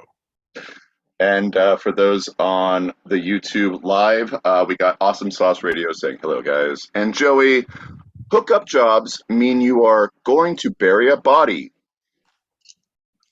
Damn straight, you're going to make a body, Joey, if your hookup job's entailing. Oh, is there 401k? No, there's 4 feet of digging. That's a making a body job, Joey. Let's do a shot. Let's get going. We're going to plow. Oh, okay. I can't wait. I already poured a shot, poured a drink. Life is beautiful. Beautiful. Pete, everything. My boy Pete, this shot is to you. Only to you. Cheers to the day, brother. Love you. I don't believe in everything. I love you. Cheers. Pink, pink, pink. And that shot's going to lead us directly to our final lightning round. It's time to get down. Come on, come on, come on, come on, come on, come on. Yeah. Woo! John L. Peacock. I was with friends and family and trying to have a day off, but my boy Pete texted me and said, woo! Woo! Lightning and now guy. I'm here back with You're here. Thing. John, how you doing, man? I'm doing great. I didn't know that Pete texted you, and I didn't know you'd show up. I'm sorry. Hey, man, how's your friends and family? How are you, brother? How are you? You know what, man? Every day's a struggle. I got 12 steps in, 12 steps out. You do the hokey pokey, you do some heroin. I don't know if that's a 12-step program, but that's a song I learned it. So, anyway, man, I'm glad I'm back home. I heard there was some semi-gloss paint in my future, and family's complicated. If you guys need me, I'll be in closet. All right, later. Bye. Lightning round guy. I can't even. Oh, why did we bring him back? That was not good for him. No, I know. It was a whole thing of like, we should have known better. But you asked, you said, hey, what in lightning guy country do as the lightning guy people will do. And I was like, that's not a saying. And you insisted. So here we are, right? Well, fortunately, this lightning round segment is one of your favorites and mine, and even Pete's, because it is movie summaries and reviews. That's right. Oh, it's I got where. This one. Oh, you love this one. You are great at this one. That's what it is.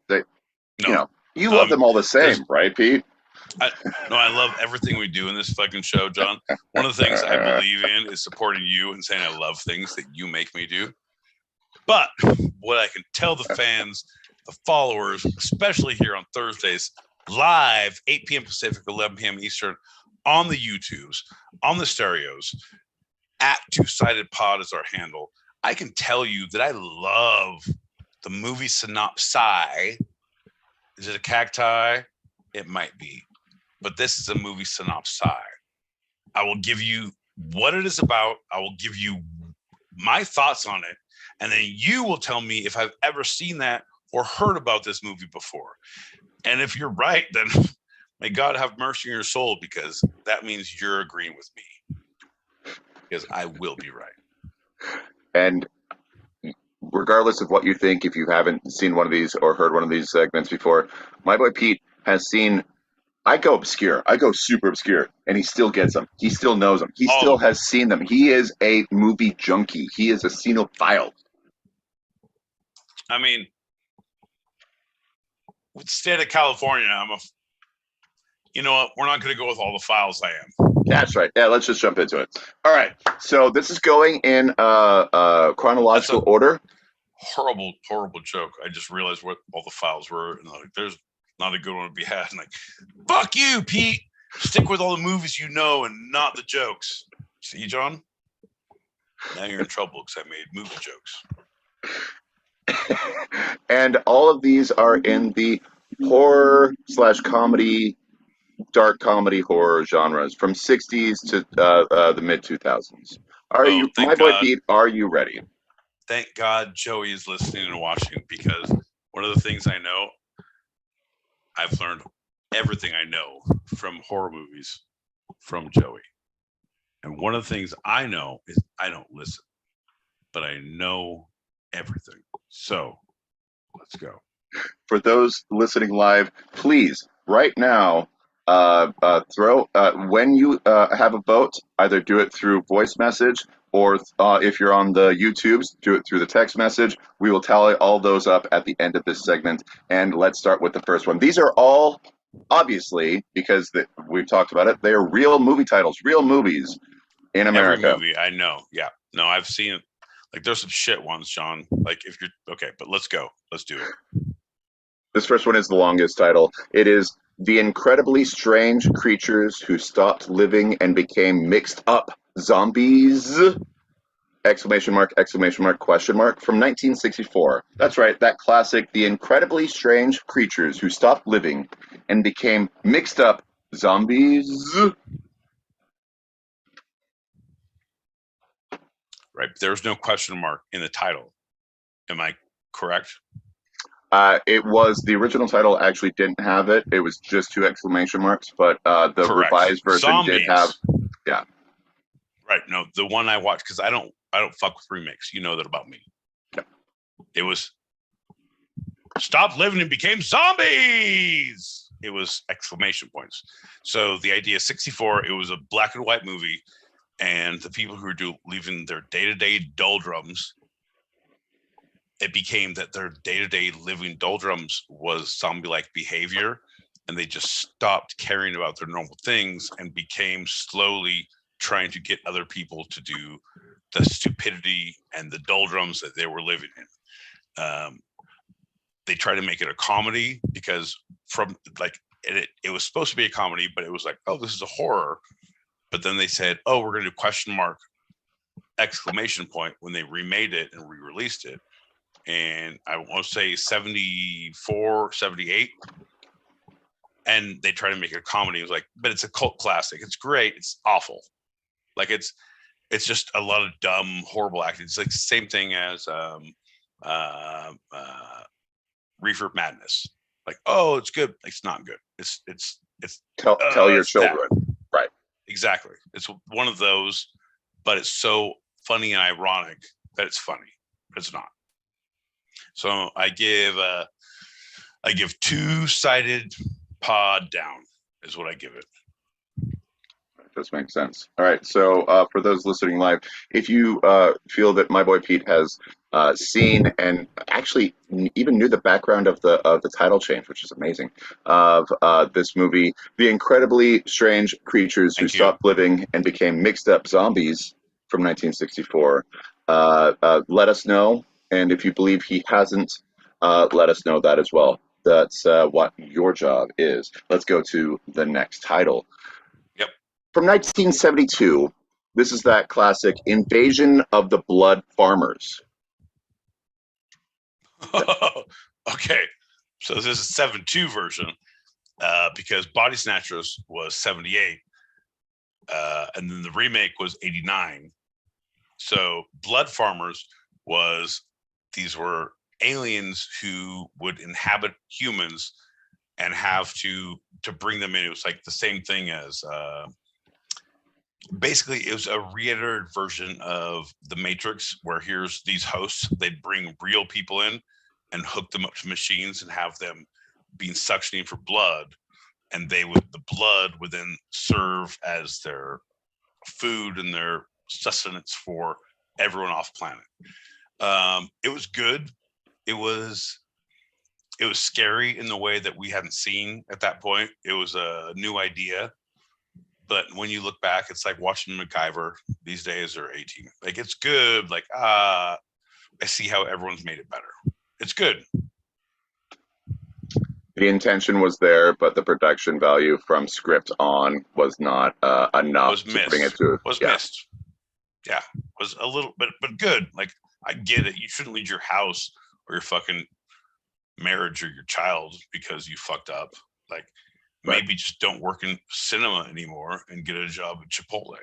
Like, one of those things, but keep your house and your kid and your family. I don't know. I was one man from the Two-Sided. Every Thursday, 8 p.m. Pacific, 11 p.m. Eastern, at Two-Sided Pod is our handle. Welcome to the party. So if you want to vote whether my boy Pete has or has not seen Invasion of the Blood Farmers from 1972, that prequel to The Body Snatchers, let us know. All right, next one. Blood-Sucking Pharaohs in Pittsburgh. Blood-Sucking Pharaohs in Pittsburgh, that 1991 film. Okay, so that was an awful movie. I can literally say I only watched half of it because it was so bad. But there was a museum that had from Egyptian gods that came to a museum in Pittsburgh, and it was Pennsylvania first. It was not Pittsburgh. There was another city that came in. Philadelphia. It was Philadelphia. There you go. I was like, who cares about Pennsylvania? Like, honestly, but it was Pennsylvania, and shit happened there. Like, and they carted them up after they had some of the zombies, the mummies had broken out and bit people and ate people. Yeah, not good. It was good, but at the same time, like, it's one of those ones. I would give it, of the three, I would say a C+. Like, it's something you have in the background. Like, it's great. Keep it going. Keep going, but you don't need to watch it. You don't need to watch it. Get the high points. So let us know if my boy Pete has seen Blood-Sucking Pharaohs in Pittsburgh, which, I mean, you got a lot of detail. Anyway, or if you don't believe it, either way, on our YouTube or stereo. Final one. We're coming to the end, and then we'll reveal all the answers from our audience. Oh, I mean, this is from 2008. This is that I know how many runs you scored last summer. So dumb. Okay, and it makes me sad that you brought this up, because it's one of the campy movies it's not even a Wayans Brothers movie of the knockoffs. It's like, don't be a menace while drinking your juice in the hood.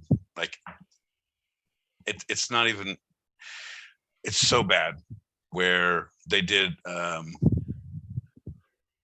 First Pitch. I Know You Did Last Summer.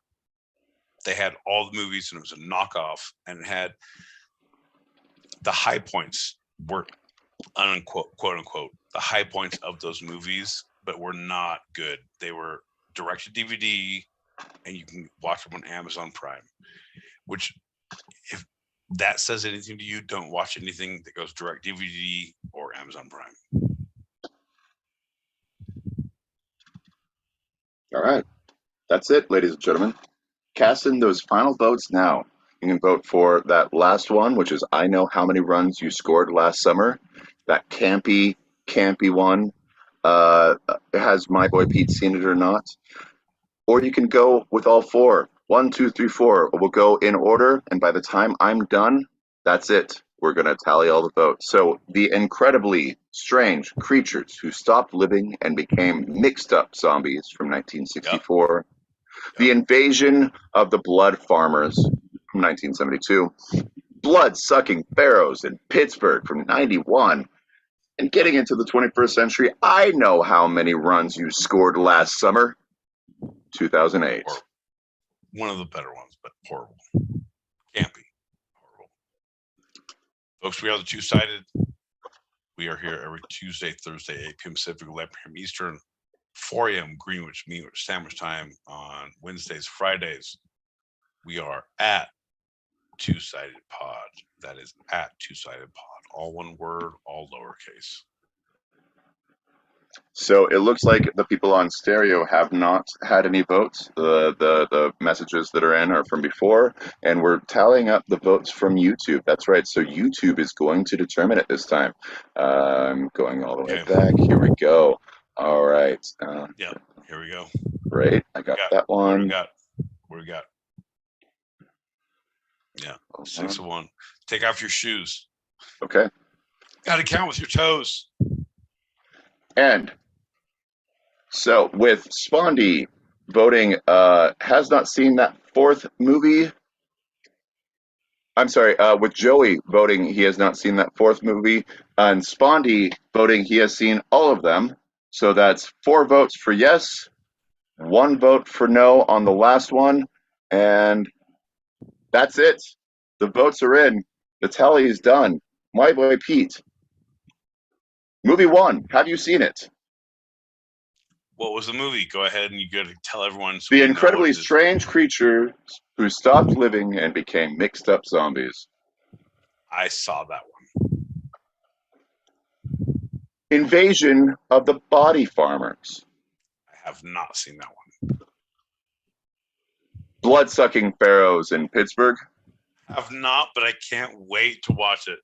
I'm going to go out to see Joey in LA in his fucking North Hollywood place. It's going to be great. We have a whole room fucking saved for us. Some may call it Airbnb. Some may call it a Just You and Me. I can't wait. And finally, I know how many runs you scored last summer. No, but I feel like I could write that movie right now. I have not seen it, but hear me out. Here's the deal. You guys listen. So, do you like the Wayans brothers? I can't hear you. I said, do you like the Wayans brothers? Yeah. There we go. Thanks for playing, everybody.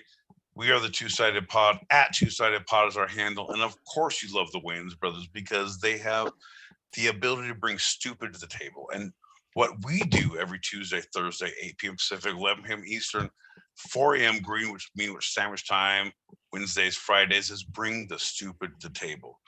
We may not be specifically related, but we are in each other's insurance and policies. So, but honestly, did you put me as your emergency call person? Because if you didn't, like, this show's over. Like, pull the plug, let him boil in purgatory. Oh, no, that's real? All right, I'll be there in 22 hours. With 3 wrong votes from the audience to 2 correct votes from the audience. That's right. My boy Pete is still the undefeated champion of movie summaries and reviews. You guys, I don't even know how the scoring works, but I know for a fact I win every time.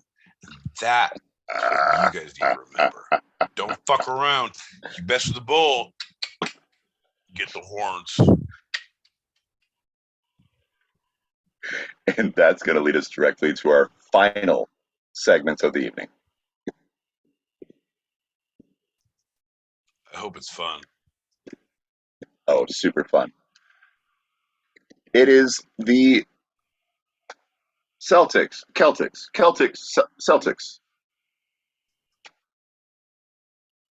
God damn it. Do you know what you're doing right now?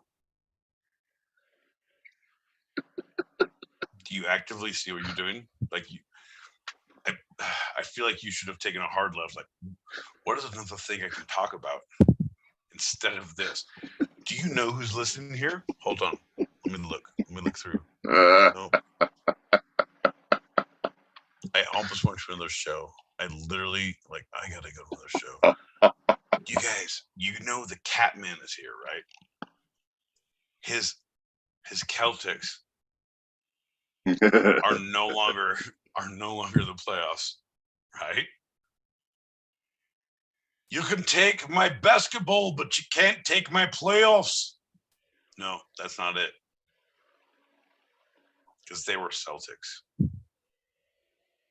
I don't know, John. All right, fair enough. Let's do it. Let's see what we got. Let's see what Boston has to offer. First, we're going to talk about the term Celts, which is used to describe the cultures, languages, and peoples that are based in Scotland, Ireland, and other parts of the British Isles. Also, it's used as a term to describe belts for cats. We call them Celts. I sell them on Etsy, twosidedpod@gmail.com.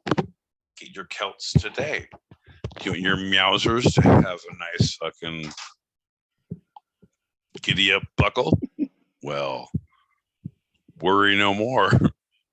Hit that subscribe and hit that alert button, and we'll get you what you need. Ain't that right, John? That's right. They're also in Brittany, which is in France. Quote, today, 6 Celtic languages survive. The Gaelic group comprising Irish, Scot Gaelic, and Manx, and the Brittonic group comprising Welsh. Did you say Minx? I did. Yeah. Manx. Oh, yeah. She's a real Manx, ain't she, John? Look at her. She fucking comprises one of the fucking 7 moments of Celtic law. That is not anything of what I said. Right, John. Fucking real Minx got me mind. Can't understand nothing. Are you insane? Right, John. Here's the deal. I'm a fucking runner running down the beach. Also, I have a fucking lung condition. Right. Do we need to fucking get you a doctor or? Right, here's the deal. One foot in front of the other. Fucking Celtic beats. Fucking nice. I'll fucking dance with no arms any day of the week.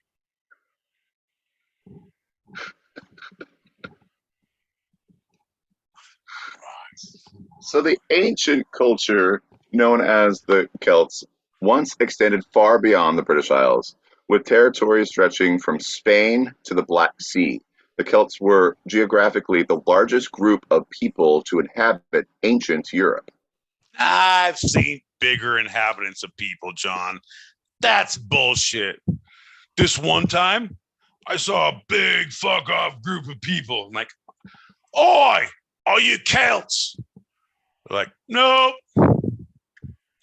Bigger than Celts, John. Eyewitness. These ancient Celts were various tribal groups living in part of Western and Central Europe in the late Bronze Age through the Iron Age, which is 700 BCE to 400 BCE. Given the name Celts by ancient writers from Greece, these tribes and their culture migrated so that they established a presence in territories from Portugal to Turkey. No, man, here's the deal. Dick Van Patten. No, wait. It was Bruce Kierkegaard. You know, it doesn't matter who said it. They said, you label me, you negate me. Right? And I feel like one of those two is appropriate in this context, John. Anyway, I'm just one man trying to be the Celt in the sea. Well, you're right, because although diverse tribes They were diverse tribes, so never a single unified state. The ancient Celts were connected by the Celtic language and marked similarities in art, modes of warfare, religion, and burial practices. Although this culture was absorbed within the Roman Empire in the 1st century BCE, Celtic people continued to thrive in more remote parts of Europe, like Ireland and northern Britain, where Celtic languages are still spoken today. God damn it. God damn it, John. I don't want to have to go there, but I feel like I have to go there. Like, I'm going to soften it a little bit, right?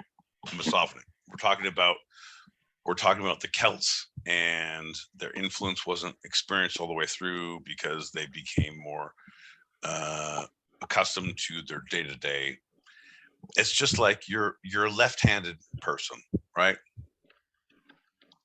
You're a child of a single mother as a left-handed person, and you left-handed grew up your whole life. Writing, arithmetic, restitution, I don't even know what that means.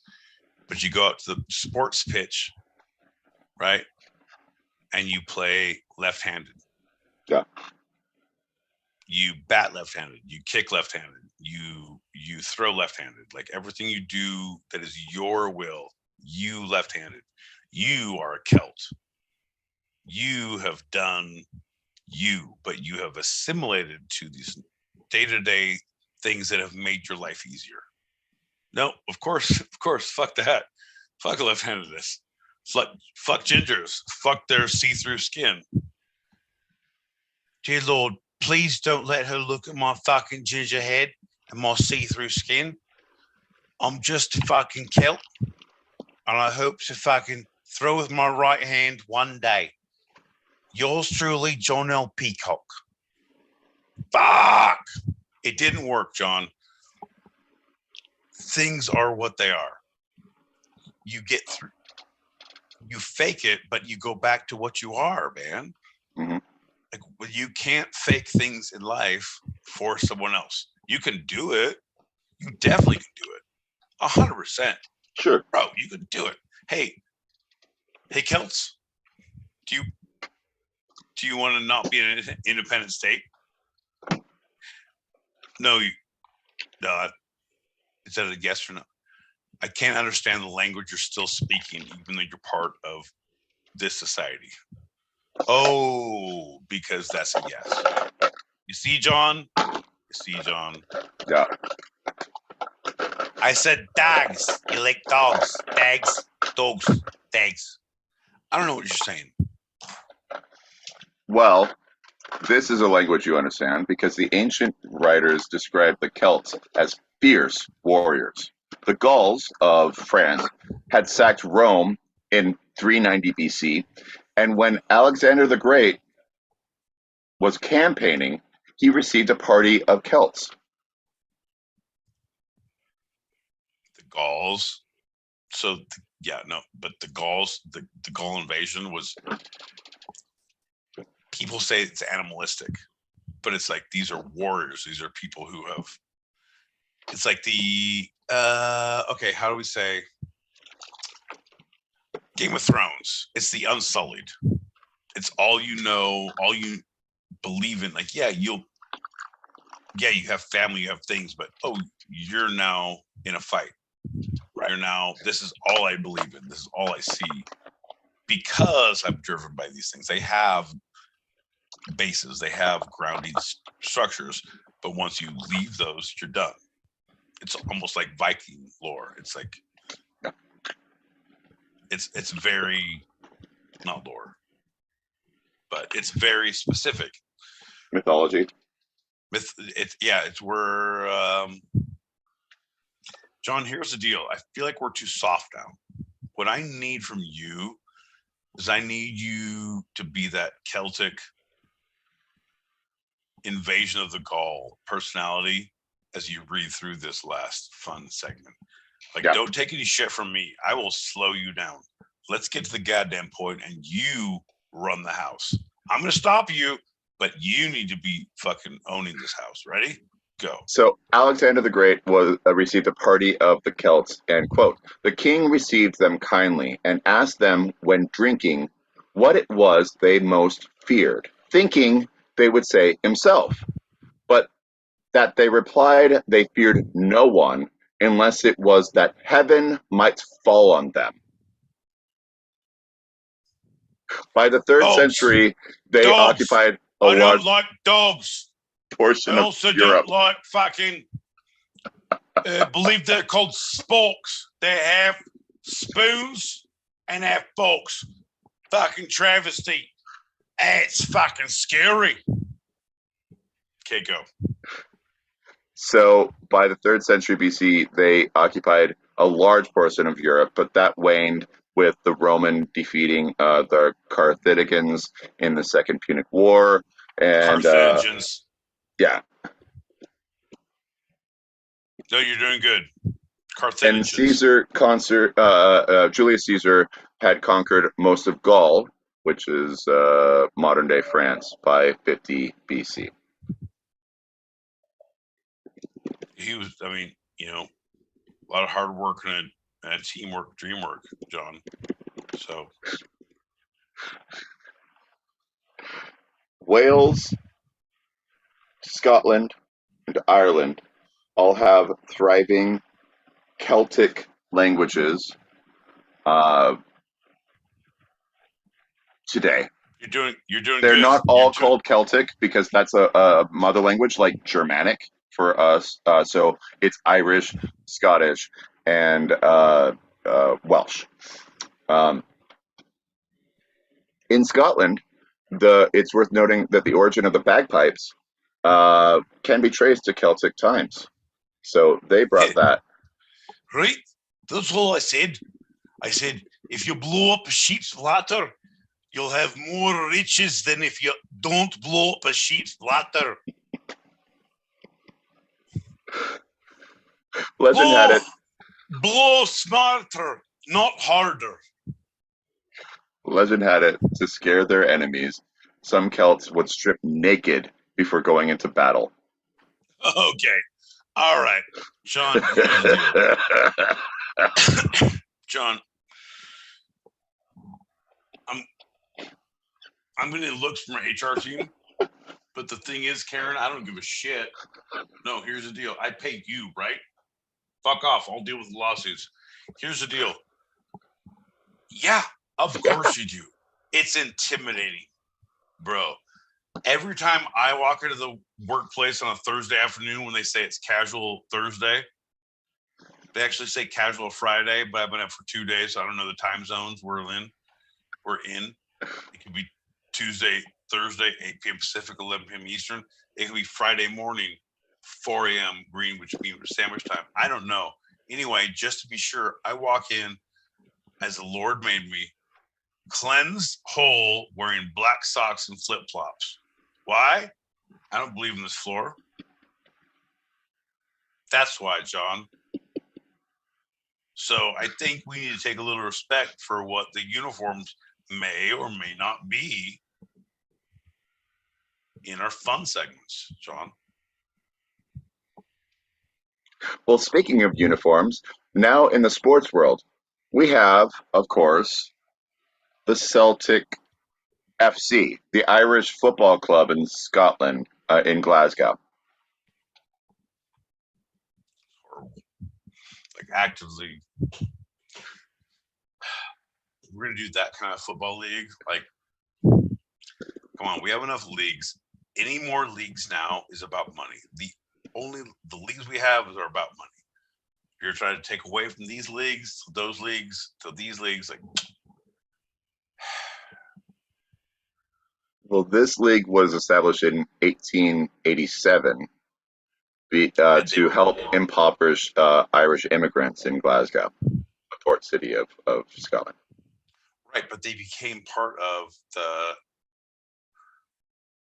they were joined up in the championship, the premier, all the different leagues with the relegation, all the things, and they were absorbed into whatever it was.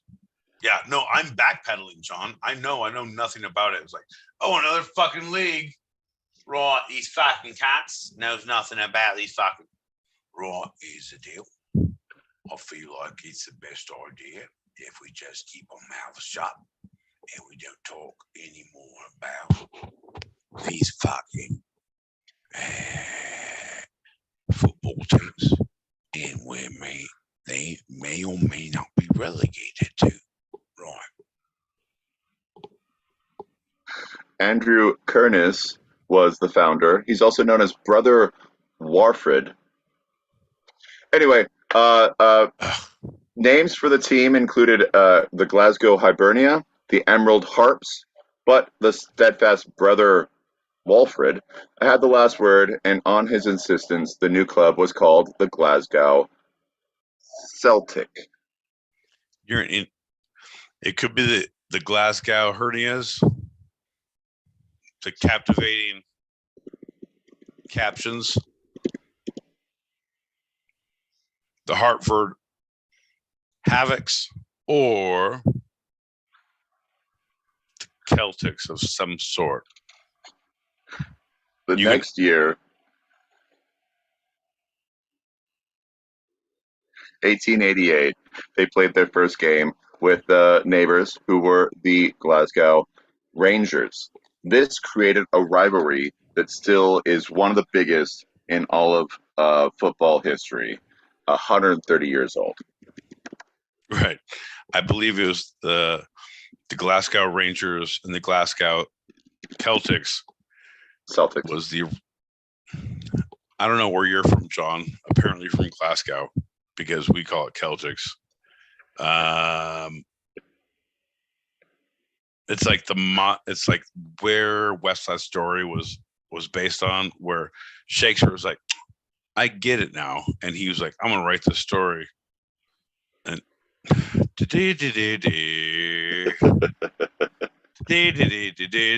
Glasgow Celtics. It's Celtics, right? Rangers. Whatever, John. They're also the first British club to win the European Cup in 1967.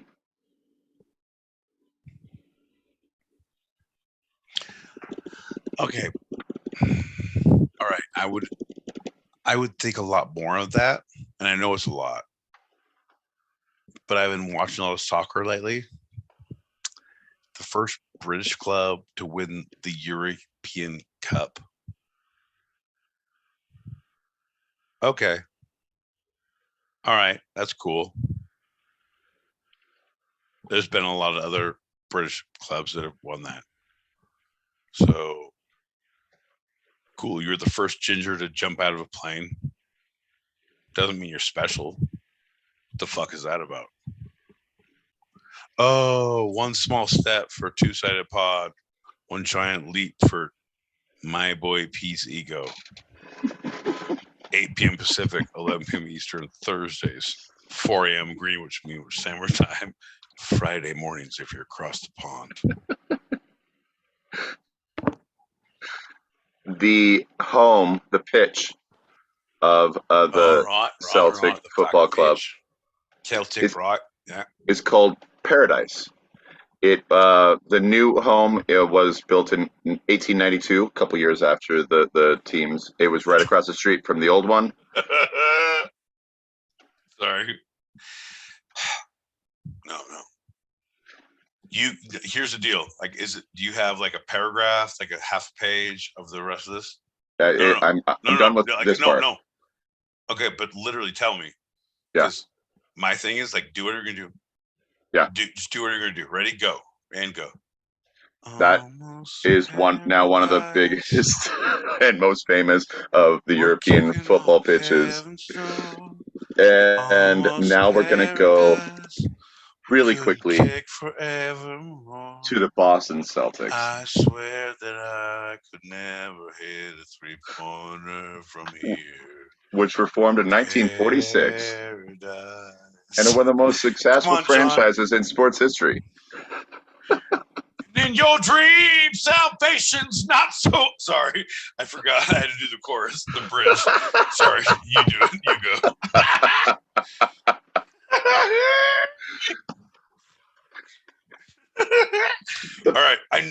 time we shouldn't do any shots, but I'm gonna pour a shot. This is the final stretch. This is the home stretch. Let's do it. Let's definitely do it. I'm gonna pour a shot. You keep doing what you're gonna do. Ready? Go. So, the Boston Celtics basketball team, having been formed in '46, is one of the most successful franchises in sports history because one of the big things, they won 11 of 13 national NBA championships from 1957 to '69. Overall, they've won 17 and appeared in 61 playoffs, including this year, of their nearly 80 seasons.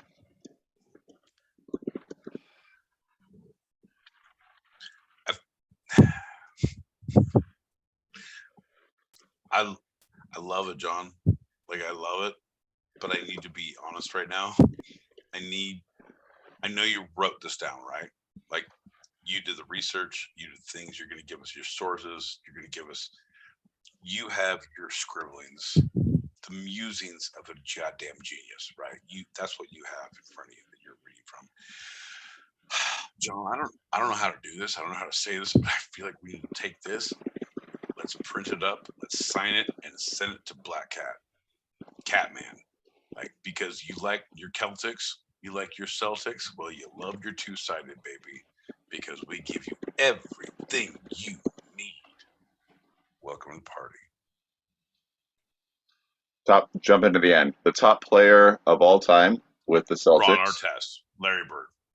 Bill Russell. Only slightly behind him in stats. At number 2 is Larry Bird, with Paul Pierce rounds out the top 3 behind Bird.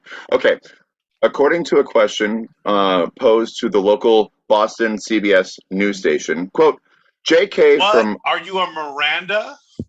Or are you... Which sex... Are you a Ross, Chandler, or Joey? Sorry, no, I was just trying to anticipate. I'm a Phoebe. Yeah, I actively know you are, bro. The thing is, I'm a Chandler, Joey, Ross, fucking motivated by defense mechanism comedy.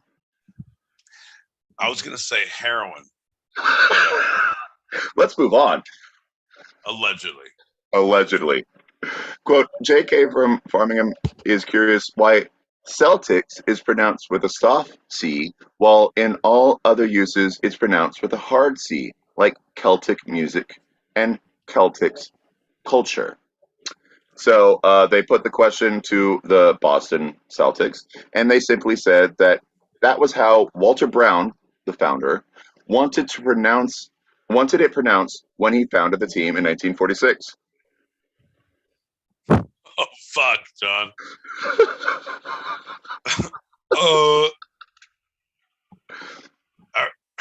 Are you trying to gloss over this quickly? Do you want me to shut up, or do you want me to fucking respond to what you're saying? I don't know what to do right now. Like, I feel like I have more. Gloss over things. No, I know you have more, but do you want me to say something? Are you going to fix what you just said? Do you know what you've just said? Are you going to fix it? Do you want me to fix it? What do you want to do, John? The creator and owner. Folks, if you want John to fix it, dial 233-101. If you want my boy Pete to be irate and go insanely off the cuff, dial 231-102-798 #. Don't forget I don't know. Go. Is there a niner? Okay. So calling from a walkie-talkie. So Celtic, pronounced with the hard C, is an outlier in English phonology. Nearly every other English word beginning with CE has a soft C sound, like cedar, ceiling, cell, cement, scent, cereal, certain. Hooked on Phonics worked for the Two-Sided Podcast. Every Thursday, 8 p.m. Pacific, 11 p.m. Eastern, at Two-Sided Pod. Hooked on Phonics worked for us. So it's not a surprise that Celtic was once overwhelmingly the norm. The now dominant pronunciation Celtic is a modern innovation. In fact, the UK said that they now use the Celtic pronunciation outside of sports, talking about the Celtic FC football club, while admitting this was not always the case. John, here's the deal. I felt very good weighing in on all of the things until we went like truly like across the pond. Like, now I'm going to offend people. Like, all I know about is a proper English breakfast. I know it involves blood sausage, and I know if I don't get it, I'll be very upset. Celtic, you guys maybe need to decide that amongst yourselves, just like the shit in the USA needs to be actively decided amongst itself and like aggressively, fastly right now. We can all have our opinions, but we all got to have our proper English breakfasts. You know what I mean? So to wrap all this up, both pronunciations are essentially correct, much like the city of Houston and the New York City streets of Houston. I believe the Houstons are a future. Let them pronounce their vowels all anyway. If they're Canadian, if they're not, we don't care. There's different ways we can make them pronounce their U's. The sources because for it's this. not all a boo. John, come on. Whitney Houston. Come on, John. You know the words. John. One of the things I was asking earlier, and I was talking to people in my friend group, what were your sources for this show, John? Oh, well, my sources for this episode of Two Sided have been the first segment, Britannica, the San Jacinto Museum, Texas State Historical Association, archives.gov, history.house.gov, letsrug.nl, whitneyhouston.com, biography, and Stacker. Second segment, livescience.com, worldhistory.org, the History Channel, museum.wales, the Irish Road Trip, Irish Central, footballhistory.org, Celtic FC website, basketball/reference.com, Britannica, and CBS Boston.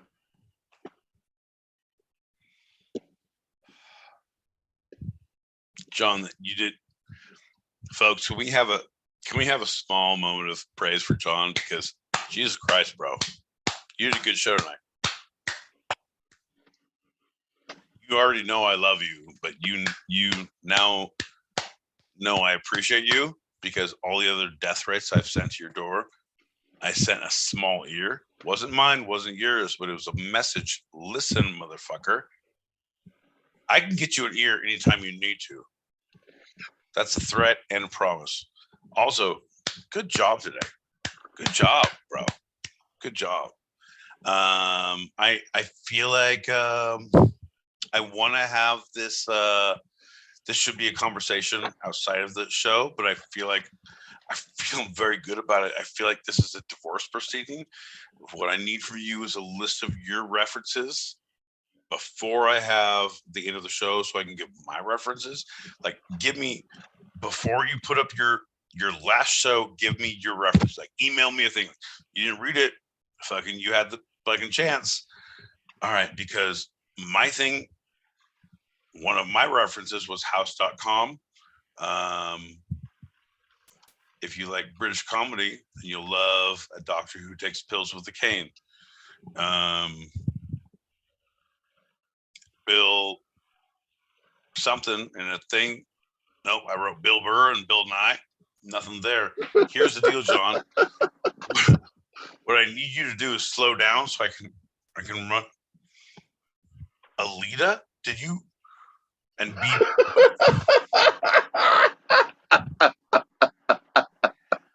I don't want you to read any of the things you said before, but what I need from you is just like, give me those 2 minutes before. Like, give me a thing, send me an email.